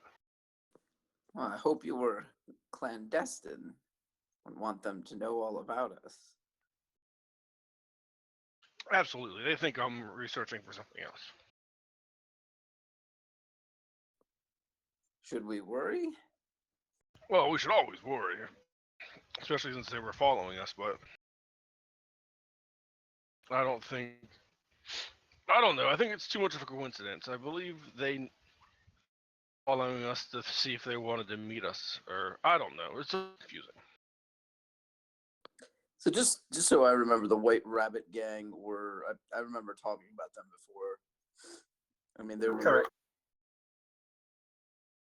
The White Rabbit Gang. You guys went to the Neck Kickers. They asked if you were the White Rabbit courier. You were not. You interrogated that lady, and she told you that the White Rabbit couriers are untouched by the gangs through the city. They wear white and gold sash. And from what you've heard rumors like that, like there's a really really powerful criminal syndicate, underground syndicate, that runs most of the drug trade in Helios. But they don't seem to hold any territory. They just sell drugs to gangs, and the gangs in turn distribute them to users. Gaia. And they were the ones that were the gang of gangs for that area, essentially. Yeah, although that's just the thing. Like they don't take part in territorial disputes. They don't pull hits. They don't get into inter-gang conflict. Like, but people know enough not to like. It's happened once or twice, and like the gangs have just been summarily. The only polite way of calling it is dismantled. So other gangs like there's almost like an attitude with the other gangs now that like there's not enough reward there to start a beef with them because like they don't like you can't take any territory off them because they don't own any territory. They don't own any property. They don't need it because they're getting tons of money from the drug trade. Yeah, precisely. And so the picture says magician ? Has this lady's features, and this is information that was gathered by the constables or the Yes. Okay. Specifically the gang enforcement task force. So the task force specifically tasked to stop gang on gang violence, basically. Got ya. Sounds like these are one of the best things to happen to the gangs in the area. Get them organized and make them lots of money. Would I know if gang on gang violence has slowed down since they've been around?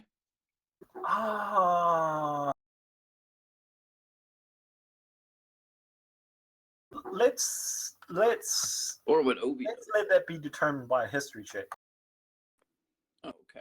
to see how much like Milo would have been paying attention to gang violence in his previous life. Yeah, he's pretty new to this area. But hell, we'll try it anyway.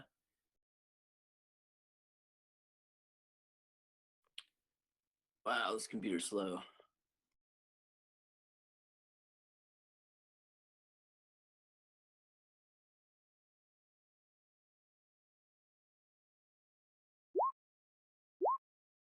Oh wow. Okay. Yeah. Okay. All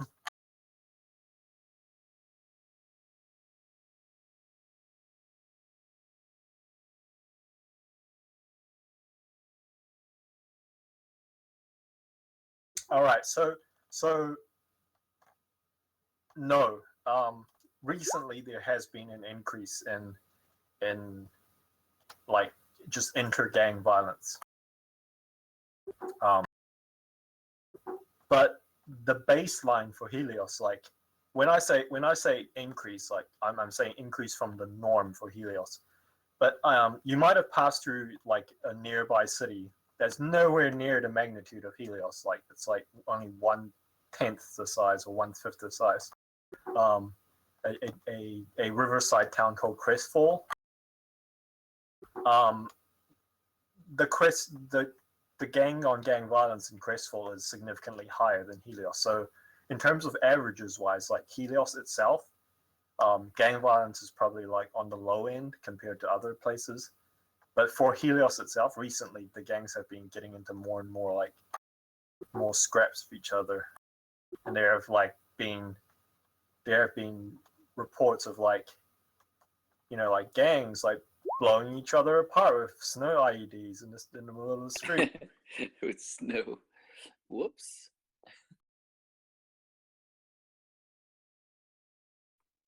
The Snow Hill Gang. Hmm.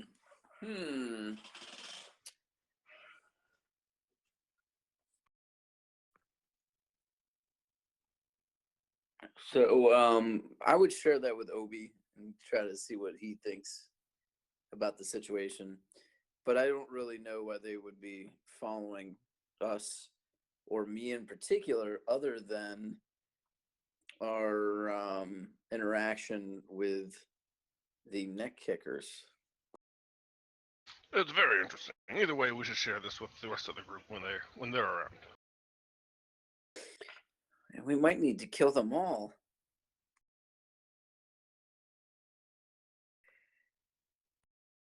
It may come to that. Or set them against each other.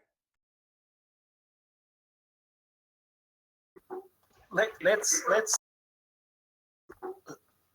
ask a question, okay? Obadiah, your relationship with Belton,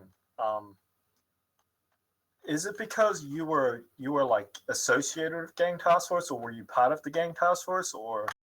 We went to the academy together. Right. Okay. So how closely would you have been in contact with him, regards to his like, just like his day-to-day? Not a lot. I was more homicide. Yeah. So like, would he have told you about any kind of like interesting things that he came across in his work, like before this current situation? I think we probably would have get together once every few months. I'm sure we talk shop. Yeah. Okay. So a history check, if you will, to see if like just determine throughout the role if Belton ever told you about the incident.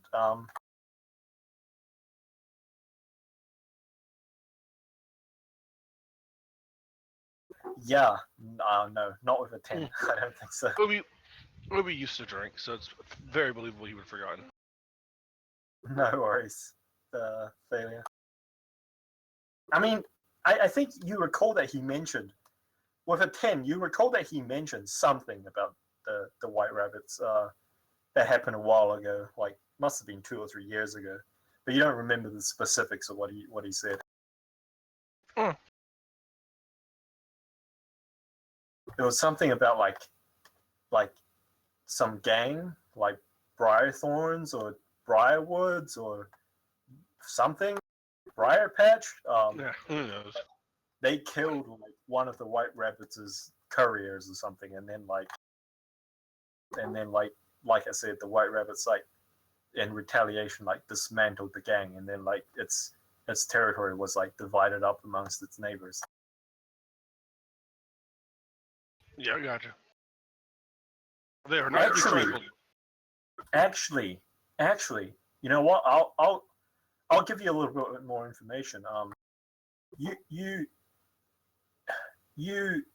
the reason why you know about this specifically is not just because at the exact same time, I think you worked on the case similarly from another angle, because like there were multiple homicides. It was like a dozen or 2 dozen homicides in a short period of time, in a single day.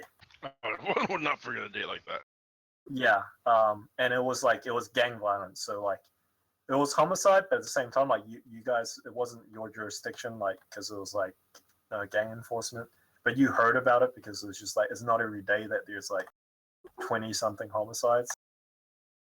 And we had to cover some of them because they don't have that many detectives. The detail that you heard was that it was, although it was 20 something homicides, there wasn't as much violence as you expected there to be, considering 20 something people died. It was almost as if like they were just executed, basically. It was well planned out. Yeah, basically, yeah. All right. Is that everything, Obi, you're doing? I'm done. Last but not least, Thalia, who suddenly drops like some sort of like etching, metal etching device for etching magical runes.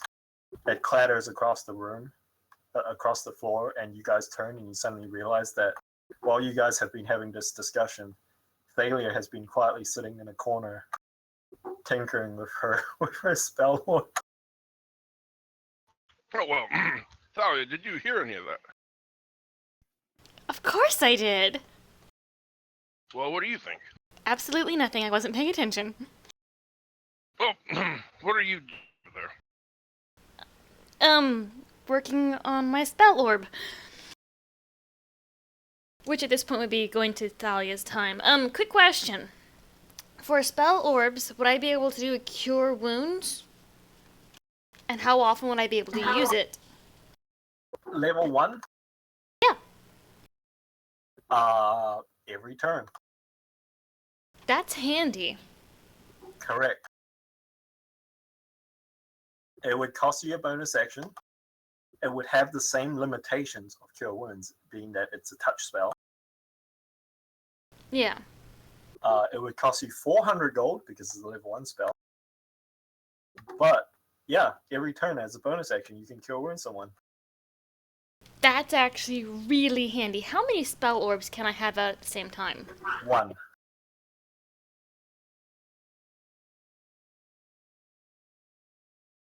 Okay, and then next question. You know what? No.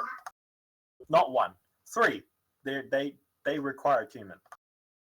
And do they float like, Yes, they behave like Ian Stones. So just be aware that they can be taken from you if someone were to like go out of their way to intercept it. Yes, okay. So next question. So say I chose a spell with the word self in it, like target self. So if I put it around Perrin or Rum's head, would it affect them? Yes. Awesome. So I would activate it and it would help them. Sure, and they can use it as a bonus action to use it. Whatever spell that you embed in it. That's handy. However, it would use their saving throws if it has saving throws. Yeah, it was just thinking about it as like I had a couple spells that I liked, but I wasn't sure whether or not I wanted them or because it targets self. Like I said, it's a non. So I'm trying to give everyone a feature that has similar. I don't know. I don't want to call it power levels because it ends up sounding off like Dragon Ball Z. But like, you know, Obi has his gun artificing, which can be really, really, really, really powerful. Considering that he can, you know, add modifiers to his weapon as well. There's a primary difference between because, say for example, like he can +1 his gun, and then he has -1 from using silver ammunition, right? So they just cancel each other out. Whereas, like, in order for you guys to +1 your sword, in order to minus that malice out, it's you guys don't have a swordsmith or a weaponsmith in the party. So I'm trying to give everyone a feature, and the feature on your end for the spell orbs, the primary thing that stops you from just being OP is just the pure price of putting together spell orbs of higher level stuff. Okay, and then does it if it's attuned, it uses their attunement or my attunement? Their attunement.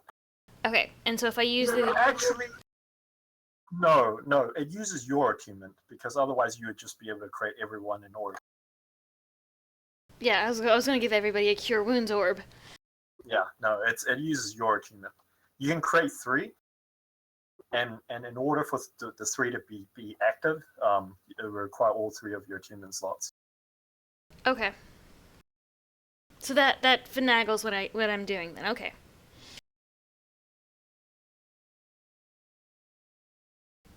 And then my next question is, like attunement items, could I create more but not attune them, not use them? Yes. They would just be inactive, and it would require you a short rest overnight to activate them, essentially.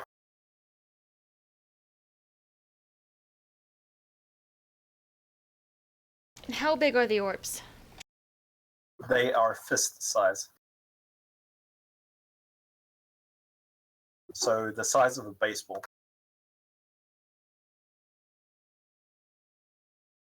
Okay. So yeah. They weigh roughly about half a pound. Not that matters. Awesome. That pretty much gets all my questions. And you said that it has its own concentration. Yes, if you're using it as a concentration spell, so the spell that you're casting requires concentration, you can only assign the independent concentration once per day. And my next question is, if somebody decided to shoot one of these, what's its HP and armor? You can decide that later. I mean, I would be going off the. So they're based on the item, the iron stones or whatever they're called. So I'm gonna go quickly take a look at the iron stone mechanics. I don't believe you can actually shoot them, can you? That's because the ion stones are generally like the size of a thumb. They're small.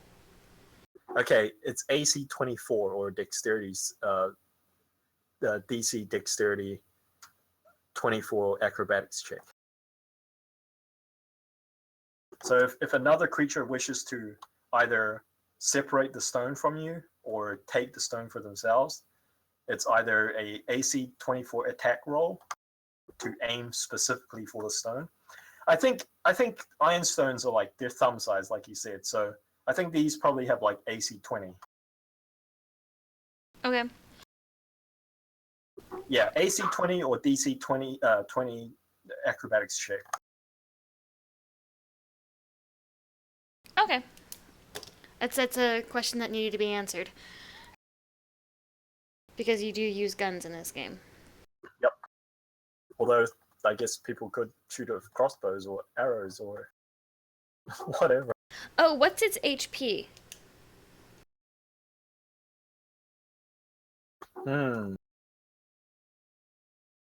It has 10 HP and it's resistant to all damage.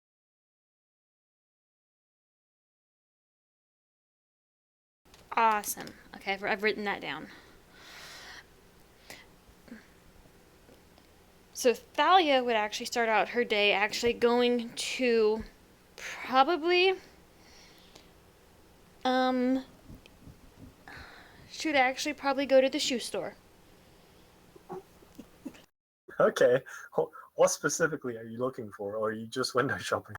No, she's not window shopping. She wants silvered stilettos. Oh, wow, okay. Are you using your own silver, or are you... She would probably use her own silver. Okay. Yeah, I think you get a very... Yeah, so I think you go to like a cobbler. Yeah, cobbler. Yeah, and like you make the request, and you know he's like, I think it's like some it's some clearly foreign individual. I can't mimic an Italian accent, but if I would, I would. If I could, I would. But it's like an Italian cobbler, and you know you begin to explain to him the style of shoe that you would like. It's like it's a stiletto shoe. That's funny. So yeah, like a diamond spade, like front of the shoe, that tapers upwards. Like, what are we talking here? Like in terms of stiletto wise, are we talking about like? If another undead or any creature that can be affected by silver grabs her legs fricking again. No, what I'm talking about is, are we talking about like, are we talking about like heels or like high heels, or are we talking about like strippers tiptoe? No, not stripper heels. It's probably just maybe a 2 to 3 inch heel. Okay, okay. Just enough to drive into. Yeah, just enough to drive in, but not enough to nick off. All right. I can't believe I'm saying this, but consider an improvised weapon with 1d4 piercing damage at -1, obviously, because it's a silvered weapon. You get, like, when you explain that you want the heel silvered, you get like a raised eyebrow, that's one that I've never heard before. And then you get some like some ho and haing. The the cobbler clearly hasn't done something like this before, and yeah, but I think he eventually, like, after almost ruminating about, like, oh, what if I did this? What if I did this? Like, almost to himself rather than to you, but like he's saying it out loud, but it's clearly more like basically just him mentally going through how he would go about fashioning the thing in silver. And then he eventually says to you, "Would would would the would the heel be? Would you require to be completely fashioned from silver, or just plated in silver?" Plated in silver is perfectly fine. Makes it easier to fix. Yes, it would make it much more sturdier as well. I would hazard your ankles or your health. Would not feel right if we made it completely from silver. It would be much too easy to break. Um, I can probably have this done for you by tomorrow, if that is adequate. Tomorrow would be good. You can have a couple days to work on it. How much would it cost? He If I provide the silver. it's funny. He says, a work like this.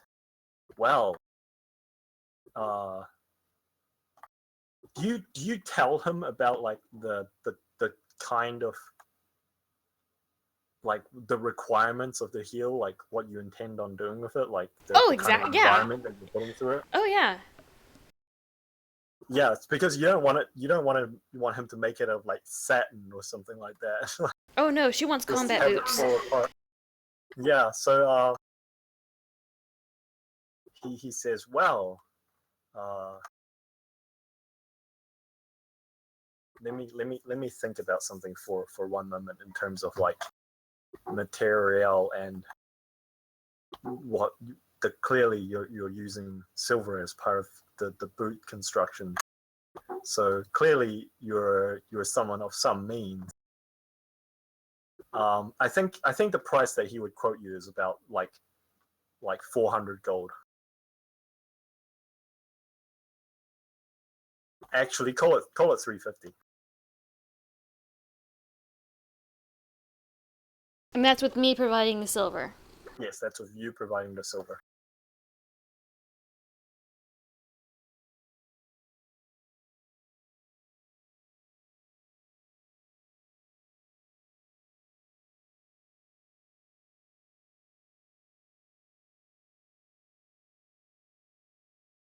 She can do that, sure. I mean, you guys have sufficient money to splurge on a couple of things. Yeah. All right. And then she's gonna go home and work on the spell orbs. Right. He actually has it finished for you the next day if you wanted to go pick it up, but that'll be the next day anyway. Yeah. You said it takes most of 1 day to create an orb? One orb? Yes, it takes essentially 1 day of downtime. You can do other things as well, as long as it's not like time consuming. But there's like a certain amount of you have to use some sort of weird ink derived from the groundings of like a seaweed or something steeped over. It's like there's the magical element in it, right? And like it's the type of magical element where the ink, while being simmered, has to be stirred counterclockwise 7 times. Like it says counterclockwise specifically. It's like weird stuff like that, right? It's almost ritual magic. I mean, I'm creating a potion. Yeah, and then like the ink, and then you have to like use the ink to like draw out almost like musical notations on paper, like some sort of papyrus lined with silver powder or whatever, powdered silver. And then you cast some sort of like spell at the silver work once it's been folded into almost like an origami. And then the paper twists and turns and like starts to like collapse in upon itself until it forms like what appears to be some sort of like a small interdimensional space. Like it's almost like a bag of holding, but it's the size of like a large coin, and it's like held open by what appears to be like these little like strands of like almost string. And then like you have to like start feeding the requisite like framework into the musical framework into the opening, like through the opening in these like musical sheet notations. Then you have to like embed the spell in the final like construct where it's sealed, and then like the strings, and then like you have to attach like a musical notation string that is the triggering mechanism. So like the word or the action or the gesture. So you it's either somatic or it's verbal. You can choose. For the spell activation? To activate the orb, yeah, it has to be somatic or verbal. It'll probably be somatic is hand symbols, right? Yep, it's a specific hand symbol. Then it'd be she would definitely probably say somatic. Yeah, so when the wielder makes this specific gesture, and you can determine how specific it is. Like if it has to be a specific body pose plus gesture, or if it's just a gesture alone. Obviously, the more loose you make it, the easier it is to accidentally trigger it. But yeah, and once you embed all that stuff, you feed in the final piece, and the strings holding this portal kind of like twist and kind of like get sucked into the space, and then the space almost like collapses in on itself until it becomes almost like the size of a pearl, and then you see the pearl like kind of like almost inflate until it becomes like a baseball sized orb, and then the orb just drops and falls on the table and starts rolling.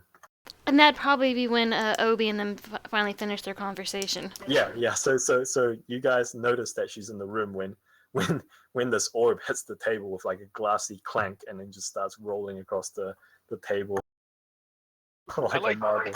I like rolling across the table. We just kind of look at them as like a general. No one's making any noise, but this marble, because Milo and I were talking, thinking no one else is here. We just hear clonk, and we just look over and hear as it rolling off the table. A little bit awkward. What are you doing, dear? I finished it. And she tosses him the spell orb. Dex save. Oh crap! No, it's fine. I just want to see how many times he like fumbles it up into the air. The size of a baseball.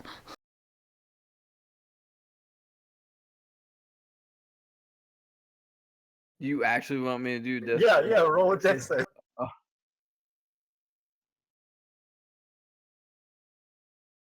And Obi, if you can roll me something as well, I'll let you. I'll let you know. I'll let you know what to roll in a moment. You got Roll me a 1d20 plus 1d20 plus 3. All right, excellent. You know what? Roll it again. I'll give you advantage.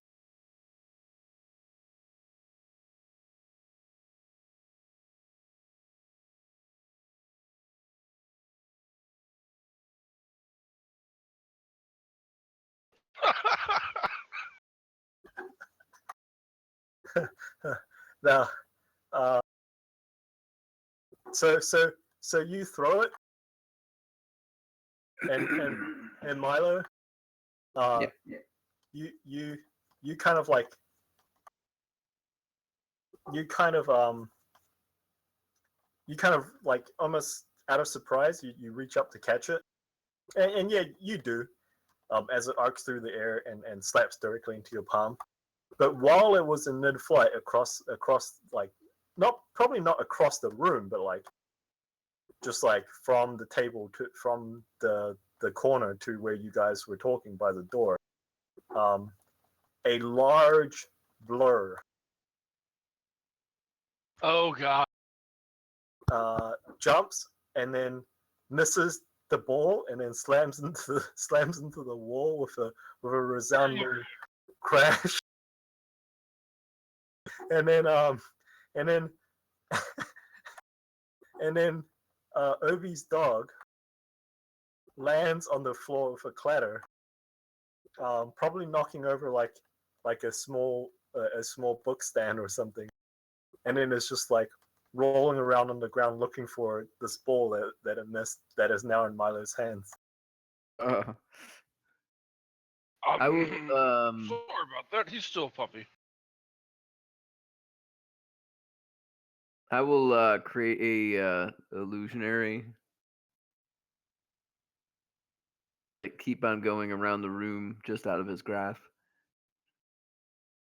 Yeah. Okay. So yeah, it starts bounding all over the room, underneath tables, over bed. I'm trying to chase this dog down and tackle him so he doesn't knock more shit over. I say, come here, you confounded mongrel. All right. Out of curiosity, what spell did you put into it? Cure wounds. Oh yeah. Okay. If that's Yeah. the one that she has to pick from out of the three at the moment, she's picking the cure wounds. It's the most handy at the moment. Yeah. So you grasp this orb, and like I don't know, you can describe what the somatic component is, what the gesture or the pose is. All of her somatic components for any of her spell orbs is going to be touching the pinky to the thumb and pointing at either themselves or at the target. It makes it very hard to activate on an accident. Yeah, that's smart. That's smart. So are we talking about pinky to the thumb Like you're creating an OK sign with the other three fingers pointing straight, like together. Oh, okay. Yeah, that works. I was thinking that like so you make the middle sign, you know what I'm talking about? Like middle finger and ring finger folded in, and then you touch your thumb to your pinky, and then you have your index finger straight out, like pointed. No, it's pointer, middle, and then the ring finger all pointed straight out with pinky touching thumb. Okay. Yeah. Okay. Sure. You do that, and you see like energy almost. Yeah. what instrument were you thinking of when you were inscribing the the spell orb? Probably her harp. All right, so you hear a harp note. It almost sounds. It's pretty soft, but it almost sounds for a moment. It almost sounds not that you know what this sounds like, but you know as a player, what reverb sounds like. You know, like mic reverb when someone puts their microphone too close to their speakers. But it almost sounds like that, but it's like in the note of like a harp note, and you see like almost like this teal greenish, vibrantly colored energy leap spark from the orb down to the tip of your hand, Milo.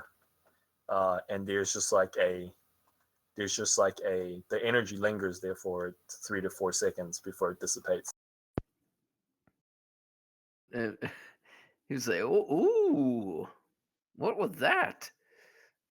That is now our cure wound orb. Brilliant. Oh. Sit down, you sit down. Thalia sits down. Kev, question. Does the spell go off of my spellcasting modifier or whoever holds its spellcasting Whoever is modifier? holding it, yeah. Okay.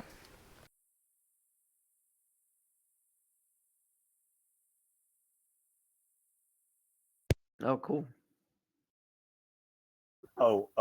I should mention one more part, and this might be important. This might not be important. Your spell points now decrease permanently by the level 1 spell, or at least until you unattune the item. That's fine. That's 2 points. Yep.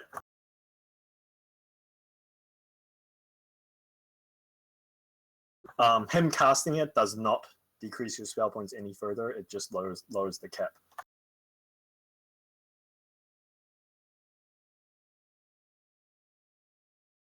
Okay, I've modified that. But yeah, this literally means whoever is holding the orb can just cast Cure Wounds again and again and again and again every single round if they should choose to do so as a bonus action. Yeah. It's useful. It is very useful. Yep. That's what her whole thing was at this time. It was going to be useful. And this actually brings a point to her doing the, trying to do the magical spell sheets. That would attune itself to the spell. Because you were saying earlier that it needed the spell, the music sheets. So she can already prep them ahead of time for whatever spell she wants. Correct. Oh, that's nice. Okay. Yeah, you can. I seem to recall that we talked about how Thalia, one of her things is that she can transcribe magical spells into sheet music. Yeah, almost like scrolls, basically. Would that count as part of the cost to the spell then? How do you mean? Well, like you said that, like for level 1 or level 0 spell, it's 200 gold. And transcribing spells or whatever it is. Scrolls. Scrolls like don't cost 200 for a level 1 spell. I believe it's like 50 gold for a cantrip, 100 gold for a level 1 spell, like 250 for a level 2 spell. But the difference is that scrolls are consumables, right? Yes, that's why I was asking if it was part of the if her transcribing it for the spell orb was part of the spell orb's cost. It's very similar. Except before, whereas you were writing these musical notations down on almost like ribbons of silver laced parchment. The spell scrolls themselves are like scrolls, like A4 pieces of paper. Yeah.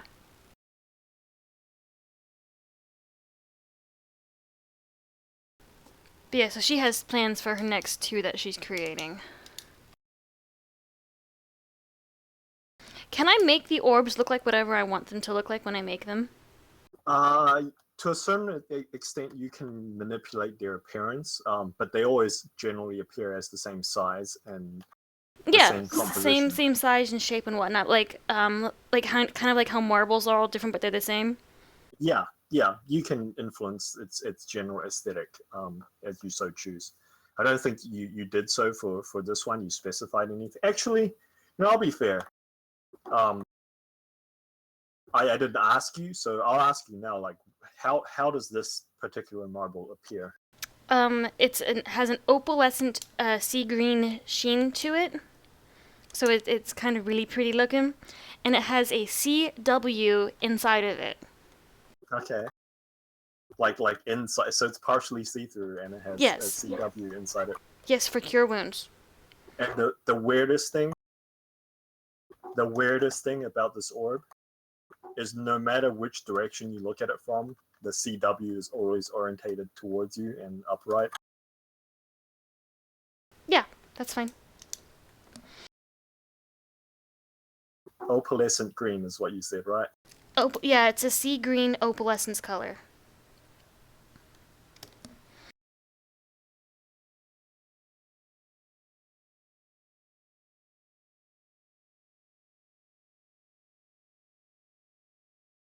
Excellent. Well, I'm actually very happy that you made this because now I can throw much harder things. We were having problems before this. And the cure wounds, it's a touch spell, so who's ever using it has to be able to touch the target. Correct.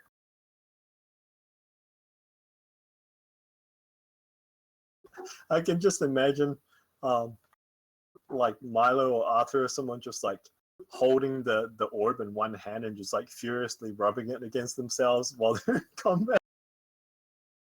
Ow! Ow! Ow! That would be amusing. I actually don't think it'd probably be prudent to give it to Arthur because he requires both of his hands as for a shield and a sword. Yes, but his shield hand can do the somatic. Yeah, if he has a, does he have Warcaster? I don't know. Servant do it. Maybe he has it written on his character sheet somewhere. I know Furnius did, but Because like so far I've been assuming that he's been like putting away his weapon in order to cast spells. Yeah, he has Warcaster, so yeah, he can do that. In fact, technically, with Warcaster, he can hold the orb in one hand and still be able to use the somatic component with that hand. Well, he doesn't have to hold the orb. You said it was. Yeah, you're right. He doesn't have to hold the orb. floaty, heal and shoot. I like it. I will say, however, if you're holding the orb, someone can't like disarm you of it. Well, they can, but they would require to disarm you with specific disarming mechanics, like fighters disarming strike.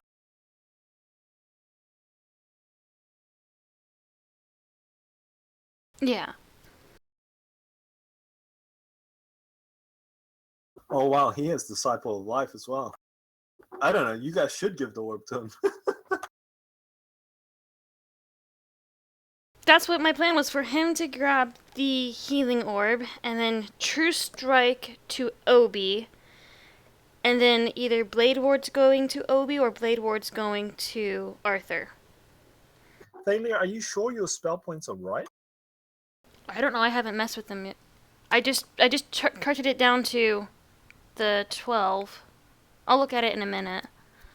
You should have much more than 12. Let me take a look at it for a sec. I think by level 5 you should have about like 27 or something. Let me look it up. Oh, I haven't even bothered looking at it recently.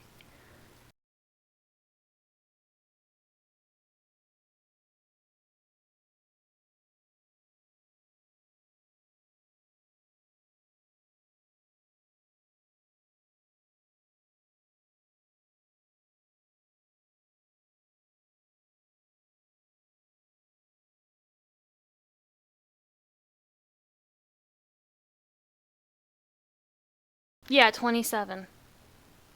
Yeah, so you have 25 at the moment.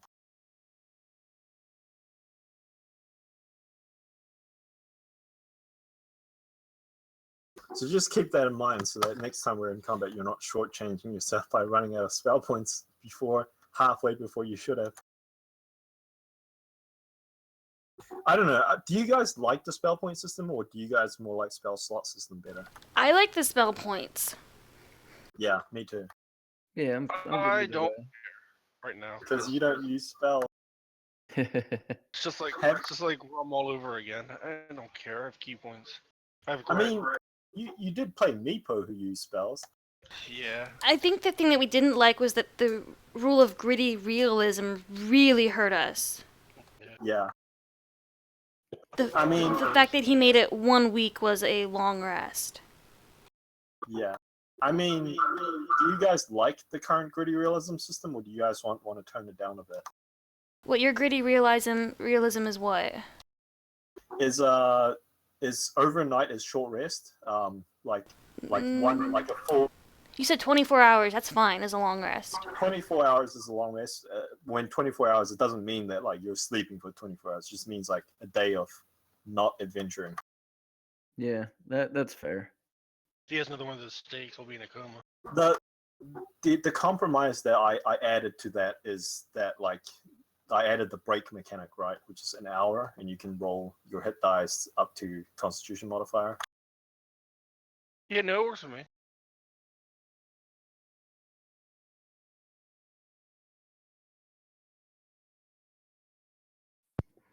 Hey, there's a I think you know this already, Rum. The Sunless Citadel.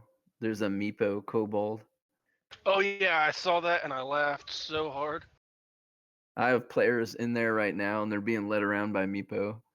Yeah, I well, I got Meepo from just one of the suggested names, and I was reading through it, and I was actually at the hospital with my grandfather. He was getting chemo, and I just started laughing uncontrollably.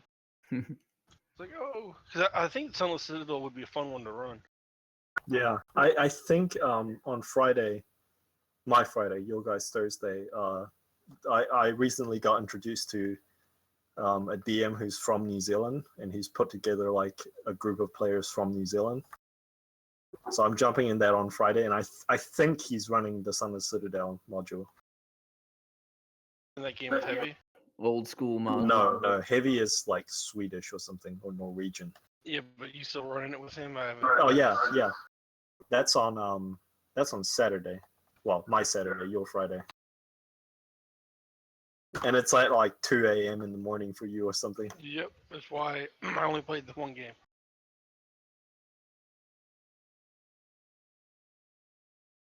But that game is fun. Like it's fun in the way that like wacky chuckle fuck games are fun.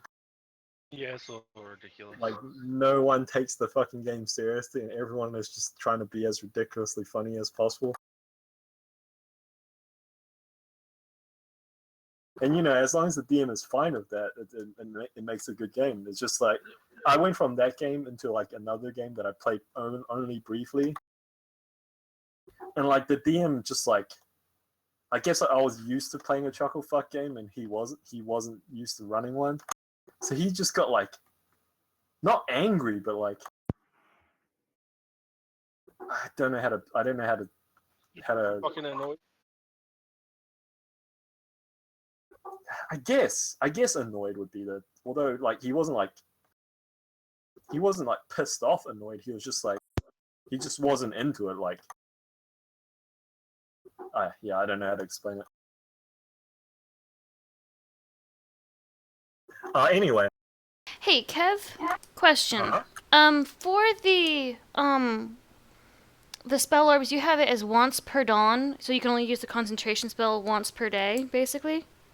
So that's like kind of like a separate thing. So if the spell tied to the orb has a concentration element, you can at casting it choose so that the concentration is affixed to the orb itself, but that's only once per dawn.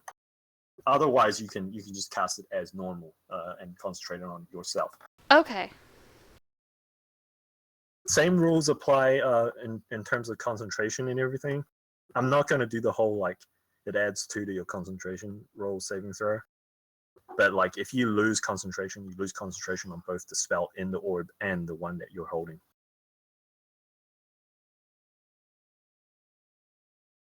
Okay. So you should totally make one for Beacon of Hope and another one for Aura of Vitality, and away you go. I don't. Beacon of Hope and Aura of Vitality? Yeah, Aura of Vitality is a paladin spell, I don't know a paladin. but you're a bard, right? Yes. You're a lore bard, right? Yes. So at level 6, you get additional magical secrets, which you can choose to pick up any spells from any class, and you can pick up Aura of Vitality from Paladin. That's cheating. And then you can use your other additional magical secrets to pick up Beacon of Hope from Clerics. And then you can cast both, and then just every turn ping someone for, 12 hit points as a bonus action?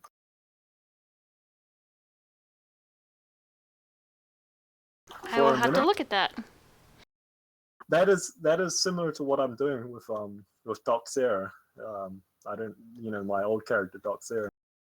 She has level 1 life cleric to get that 2 plus spell level to all healing, and then she's just going around as a bard casting Aura Vitality, and then pinging people for 2d6 plus 5 hit points every round for 10 rounds with the cost of a level 3 spell, which is 5 spell points.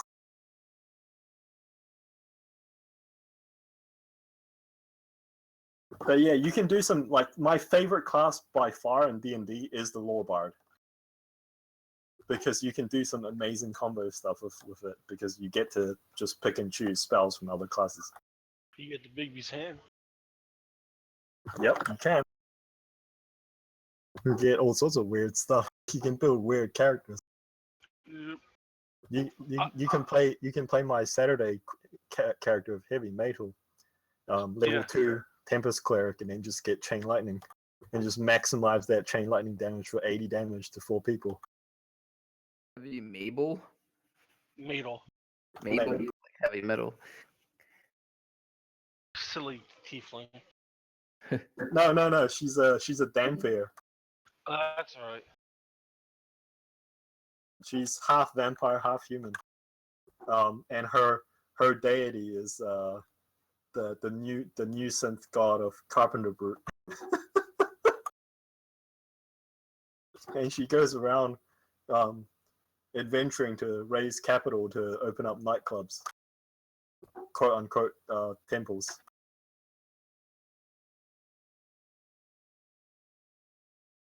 But yeah, is there anything else that you guys want to take care of?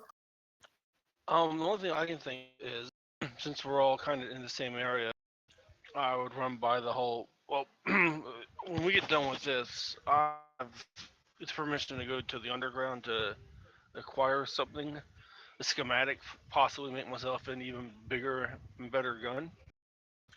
Can't do it by myself, and if you guys wouldn't mind, I'd like to have you guys come down there with me. Yeah, Milo would go and help out. He would ask for, on the way there, if we could stop somewhere, if you could kind of be on the lookout for me, because I got to check up on something. And he would want to go to the bookstore and make sure the book was still there. Okay. Yeah. That's I'd be like, fine. fantastic, fill this out. And I'll hand him one of the sheets. It's a waiver. Yeah. Nice. It's like the worst waiver ever. Like, it's like one of those not worst waiver. It's like one of those like super grim waivers. Like you just read it and you're just like, oh god, what am I signing? And actually, I would have done it on the way back if I remembered to say it, but I forgot. How hard would it be to go like open a PO box? Not difficult at all. In fact, I would assume one or two of you already have one in your other capacities as in your previous life.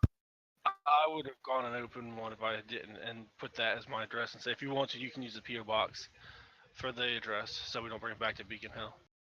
Yeah, it's probably pretty intelligent actually.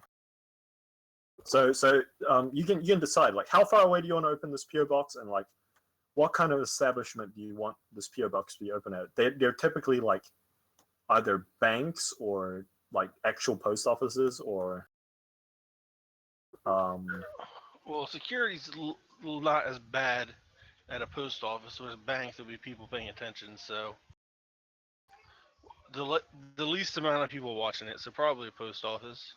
okay. So yeah, there's probably like the post office 2 or 3 blocks over. And I'll. How much is it you think a year? Like a couple? Can't be that much. I would say that it'd be inconsequential enough that I won't make you pay for it. Like it's like a pittance. It's probably like 5 or 6 gold a year. So I won't bother making you up to pay for it for 5 years. Sure.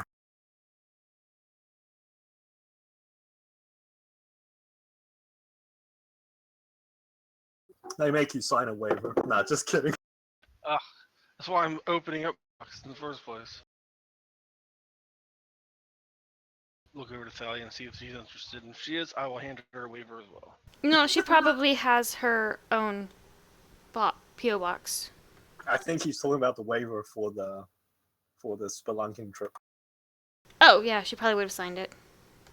If you look on the back, you have to list all silver going down with you because they don't want any coming up. And as a matter of fact, if we find any silver down there, we have to leave it there. We have to leave. So silver that goes down cannot come up. No, it can come up if you mark it down before. Like on the back says any silver items that you with you. Yeah, there's like several boxes for you to like fill in, like the name of the silver item, its registry number if applicable. Like some of your silver items have like little, like a silvermonger stamps on them with like a numerical number beneath them, and then like a description of the item, and it has like several boxes for these things. Oh, that's neat. What would her silver heels? She writes down silver heels. Yeah. But yeah, that's just in case we find something. You know, people get down there, they try to mule it back up.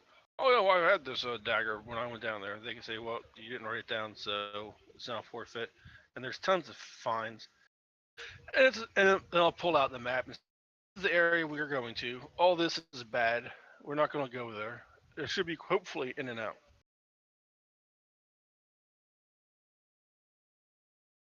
All these red areas, no one comes back from. Yellow ones, barely anyone comes back from. The green one, most of the people come back from. Okay, Thalia goes to check her PO box for letters from home. Yeah. I don't know, like we've never really talked much about Thalia's home and background. I know we've talked a little bit out of game about it. Like I don't know. She would just check to see if there's a letter or not. Yeah, I mean there probably is. I don't know. It depends on how close she is with her. I believe it was Mom. mother, right? Yeah, mom. She's actually pretty close to her mom. Yeah, so I think there would probably be just like steady correspondence. How far away does your mother live? Does she live in Helios itself? Where's the map at? You can just generally just describe it. Like, does she live in the main city, or does she live like on the outskirts, or? It's probably outside Helios. Yeah. I mean, there's like the city proper itself, and then there's like the quote unquote suburbs, and then there's like farmlands beyond that with like homesteads and stuff, and then beyond that is like the intercity country basically. So yeah, she probably lives like a couple of hours carriage outside the city. Yeah, it's still close enough to the city that there's a brothel, but far enough away that it's still considered country. Right. Okay. All right. Yeah. So there's probably be like a. It's probably not like a. So the correspondence isn't like correspondence that she expects you to reply to immediately. It's probably like a essentially like what I did the past 3 days, like just like keeping letters, keeping you in contact with like gossip and like just the daily occurrences. It's essentially like someone's Facebook feed, basically. Just about. Yeah. There doesn't seem to be anything of like importance. There's nothing that like requires your like your attention and response. Like there's no like queries like let me know what you want done with XYZ. Like there's none of that. It's just like like It's just gossip. Yeah, gossip. Precisely.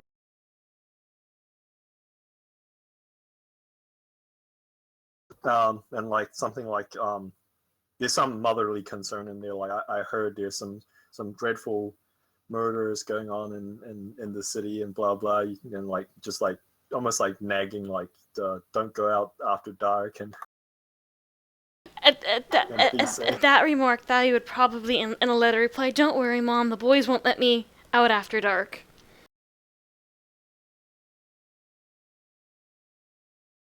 right. Just joking around about Perrin and Rum and Arthur. Yeah, like how specific do you, like not specific, but like how descriptive do you have you told your mother about like the three gentlemen that you're hanging around with? Like She would definitely know. She would probably mention it offhandedly as friends or not suitors or courtiers, just people she's been hanging out with. yeah, definitely. Okay, yeah.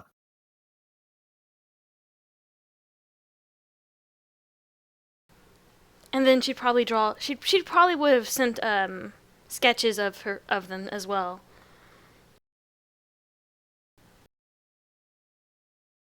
Okay, that's interesting. Okay, yeah, sure. No apparent reason why that's interesting. Reasons. Nothing. Move on.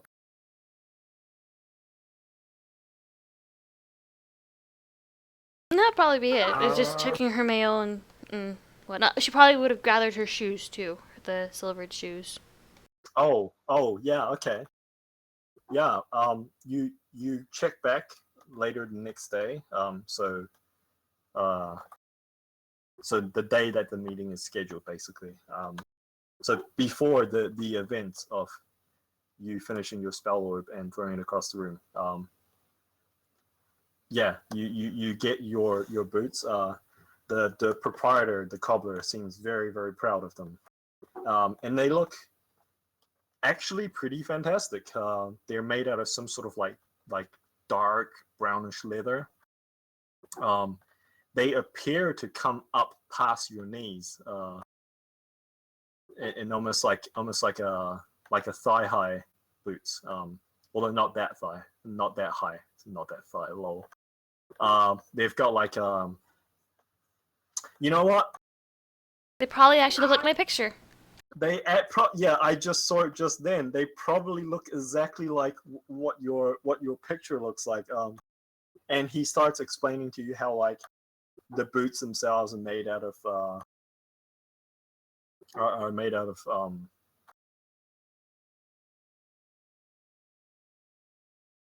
huh, what kind of leather would they be made out of? I don't know. Is there any particular preference that you can think of? No. Like they're not made out of like cow leather. They're made out of some like some exotic some Well, exotic. I'm just gonna say, if people would let me go look where I wanted to, they'd probably be made out of crocodile leather. That's all I'm saying. They're made out of alligator's hide.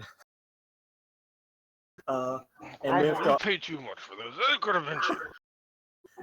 and they appear to have they appear to he appears to have used some of your silver to make some sort of silver filigree that's like embedded into the weave of the like the leather itself. And when you ask him what that's about, he informs you that he used some of the leather the silver to put together some protective spell works into the boot itself.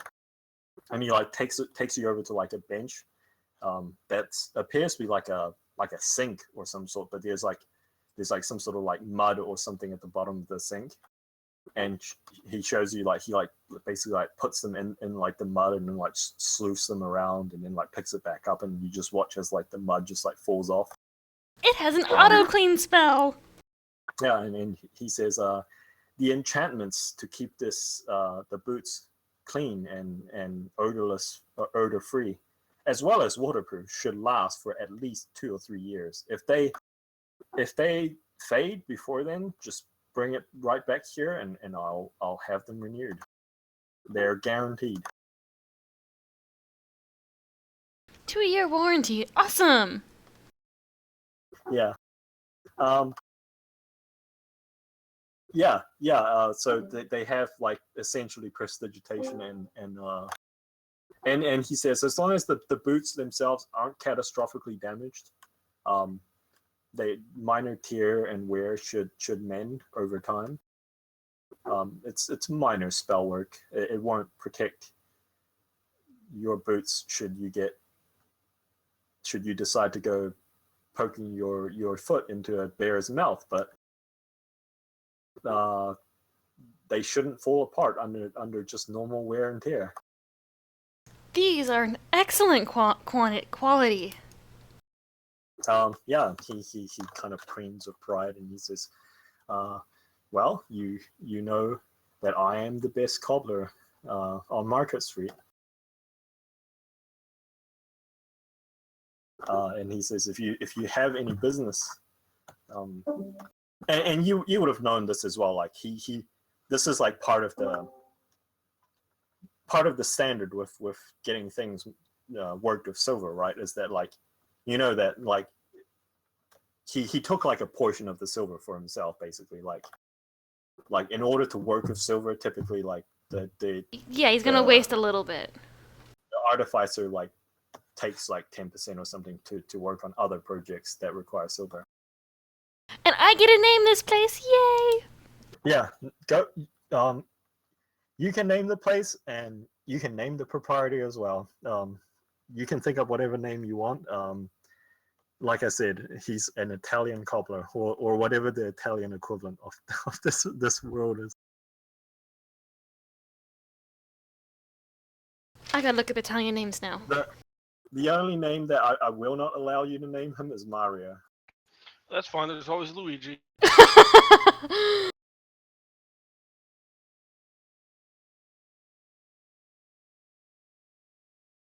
So Here you go. Yeah, so it probably looks almost exactly like those boots that you've got on your character sheet, but it's probably like a little bit a shade or two darker. Yeah, I'll link in Discord that you might be able to use. I love this website.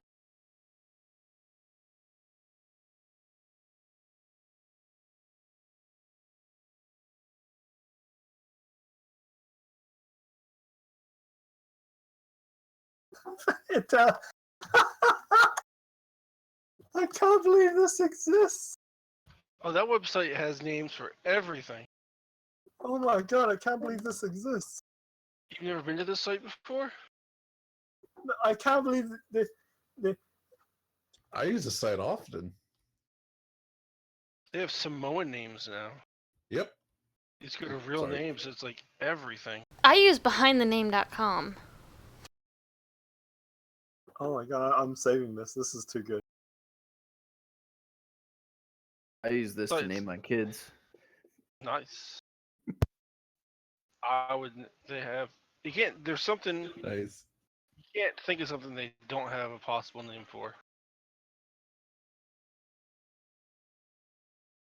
I like Nicola. Like Yeah. Tesla. Okay. Yeah, that's perfect. I'll write it down. And the last name fits too, Canova. I like it. What did you just look up English names for your kids? Did you look up No, what I'm are kidding. fantasy? No. I don't They're think you're naming it kidding. their elves. Nice. Look up friggin' imp name.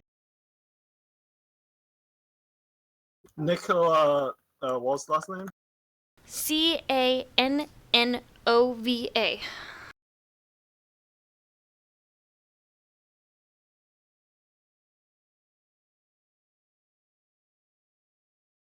Also, no, I think Juggy, did it, but Obadiah would put a request in to get that satchel of holding because you can put guns in it and keep them, concealed. Yeah. I don't think Juggy can fit a shield in it. No. I've actually been playing around a little bit with alternate shield mechanics. And this won't affect you guys as much, but Juggy might be interested in it. I was thinking of differentiating 3 shields into 3 different types. Basically, bucklers, tower shields, and what are they called? Like kite shields, basically. Yeah. And bucklers just act exactly the same as standard shields. They just add 2 AC to you.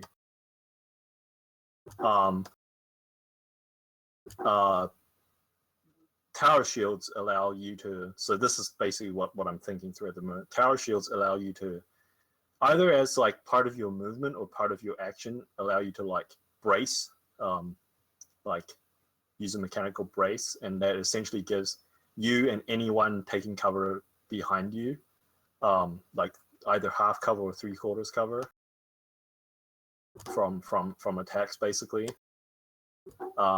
This would be especially useful for example, for like that fight in the train, right?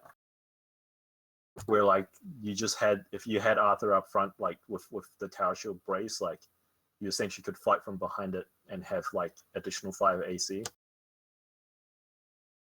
Or the idea of a kite shield is that like, I don't know if you've ever like studied like the like shield usage at all, but like kite shields are really more like of an offensive weapon than they are defensive, because like you wear the tapered part along your forearm, up to your elbow, and in the rounded part you hold out almost like a circular blade, like a punching blade that you hold in front of you, and you use that to like parry incoming sword blows, like knock them aside, and or like punch people in the throat with the curvature of the shield. Now I was thinking that you could almost use your reaction or something to like use kite shields to like parry blows. Like you can pick which blow that you want to parry, and then you can add like +5 AC for that blow or something like that. Or you could use it to like attack people as a bonus action. Something like that. There's just stuff that I was considering. Oh, that makes sense. And the name of the store is The Admired Heels. Perfect.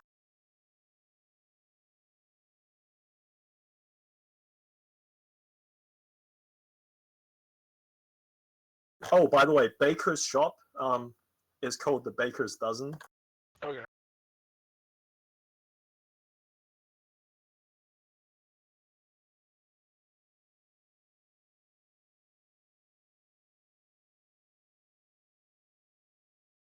And the sign on the shop is 13 croissants arranged in a laurel wreath pattern.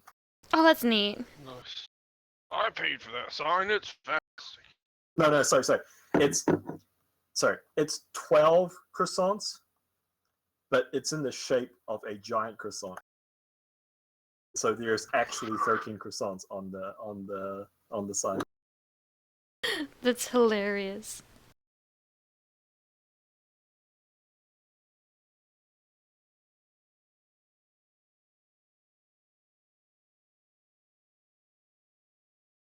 I love how his name is just Baker the Baker. It's easy to remember. Hey, I mean, it is of that age, Victorian England, where like That's how the you got last cobbler, name. the Shoemaker. cobbler was named like William Cobbler. I knew. And I then- went to high school with a guy whose last name was Shoemaker. Yeah, yeah, shoemaker. Yeah, precisely. Yeah, it's of that age where people took the last name of their family profession, which is why there's a lot of millers and carpenters and masons, And Smith. smiths. Yeah. Uh I think that's a good place to leave it. I mean, we have to find out what Arthur did in his downtime, but it's like late. It's like early into the evenings, just past dinner time. Everyone's finished up with their expeditions. You guys have a meeting set in an hour or two that you have to leave for soon, and I think that's where we will pick it up next time. That's actually really Yeah. good. And And we I bet played for, like, Arthur. 3 hours. Yeah, we played 3 hours. I bet Arthur makes more potions. We'll Yeah, take it we home to probably his will. family. Or to his potions. I mean, do we really need potions now that you have a magic orb? Yes. Always. I would rather have them than not have. We have a bag of holding now. We can definitely put it in the bag of holding. It's a satchel holding. It's a Hey, little who's different. holding the bag of holding? Juggy is currently, but I'm putting forth a request to get it. If not, I might just buy one. Oh. Here's a disclaimer. Harper did tell you this. Oh, Not to put the orbs into anything resembling bags of holdings. yes, I remember he did warn me about that. I was talking about the healing potions, putting the healing potions in the bag of holding.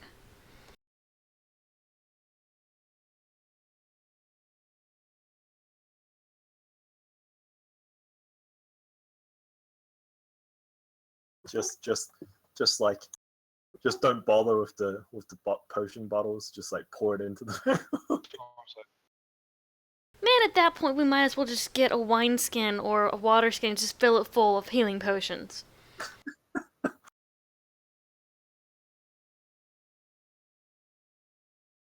Well, what you need to get is one of those like bear hats. Oh, the beer hats, yeah. Yeah, just stick a potion of healing on each side.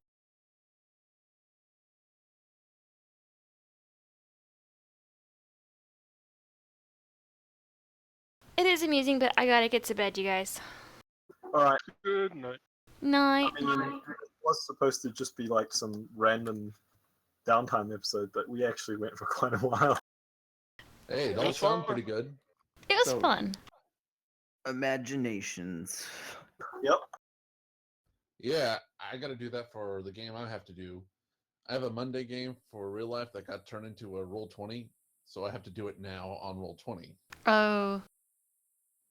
They only I've they only I've sorry, keep going. I've been trying to put together an RL game, but I've had the hell of a time trying to find a third and fourth player. Hmm. Yeah, it's the problem with living in a small country like New Zealand. Yeah. Plus, D&D is not really that popular here. It's more of an American thing. I don't see why. I mean, like it's pretty fun if you just get to know it. But I guess when you need the books and all that stuff, Yeah. or you can get it all. I mean, the market originally originated in the United States, Yeah.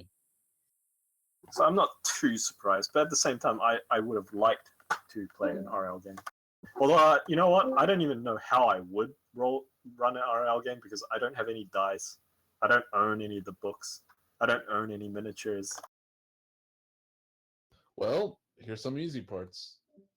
For me, I got a lot of dice because my family pretty much gives. I work at a fabric store, and a guy who works in a gaming store gets a whole bunch of fabric, and I get stuff for half price off. That's one way for me, but you could probably, if you could find like maybe a gaming store or something like that, that would be easy. Oh, you Number can get it two, easily on Amazon, and then also I have an app on my phone that Yep. will rolls percentile like different dice. Yep, that Wait. too. Others, you could just put like any kind of random object. You just gotta imagine what the character looks like. Like first time everybody games, they all brought chess pieces. I was like, okay, cool, put it on there, and I just drew like a little map and stuff and where they placed them. For my miniatures to come from Hero Forge. I got Ah, Milo. can you Milo send me a and picture of Perrin. that when you get it? Yeah, I wonder how good they're gonna be. I just got the like Well, hopefully it won't be like one of my friends who literally it got broken on the way in. that would suck. Oh well. You know? I mean, I guess it'd be interesting to order a Hero Forge piece to see what the quality of them are like first before ordering more. Picture of it so you guys can see what it was compared to. I think I shared what it's supposed to look like, or like the 3D rendering or whatever. Yeah. But Oh, but you can go to like a hobby store and get different animals for like you can get a whole tube of like 100 for $5-10. Probably get something online for even cheaper. yeah. But you know, one of my other games, I kind of got really pissed off, so I actually made a monster. Guess what it's called? A mimic castle. A very old and very powerful mimic that got turned into like a lone castle. I want to see if this happens, but I want to test it out on a few things before I do anything about that. It might kill them instantly. That's the only thing. It's like, better try something else.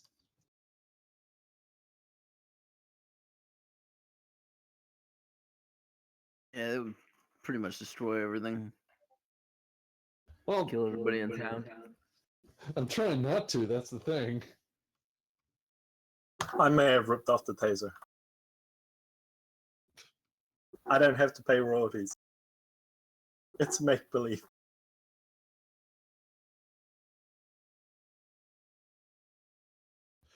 By the way, Kev, I actually saw Guardians of the Galaxy Volume 2. Don't Oh, yeah? spoil it. Yeah, I want to see that. Okay. Damn it! Why can't people see it faster? Yeah. Because I had a car payment come up that was unexpected on my birthday, so I haven't been able to go see it yet. Been a little Okay, busy. holy shit. I should shut up now. Well, I'm gonna get going Sorry for anyway. Yeah, I'm So, going, so you can spoil it in like 2 minutes to him. Don't drive them away. No, it's fine. That's fine. All right, everybody. Have a good night. Good night. Night.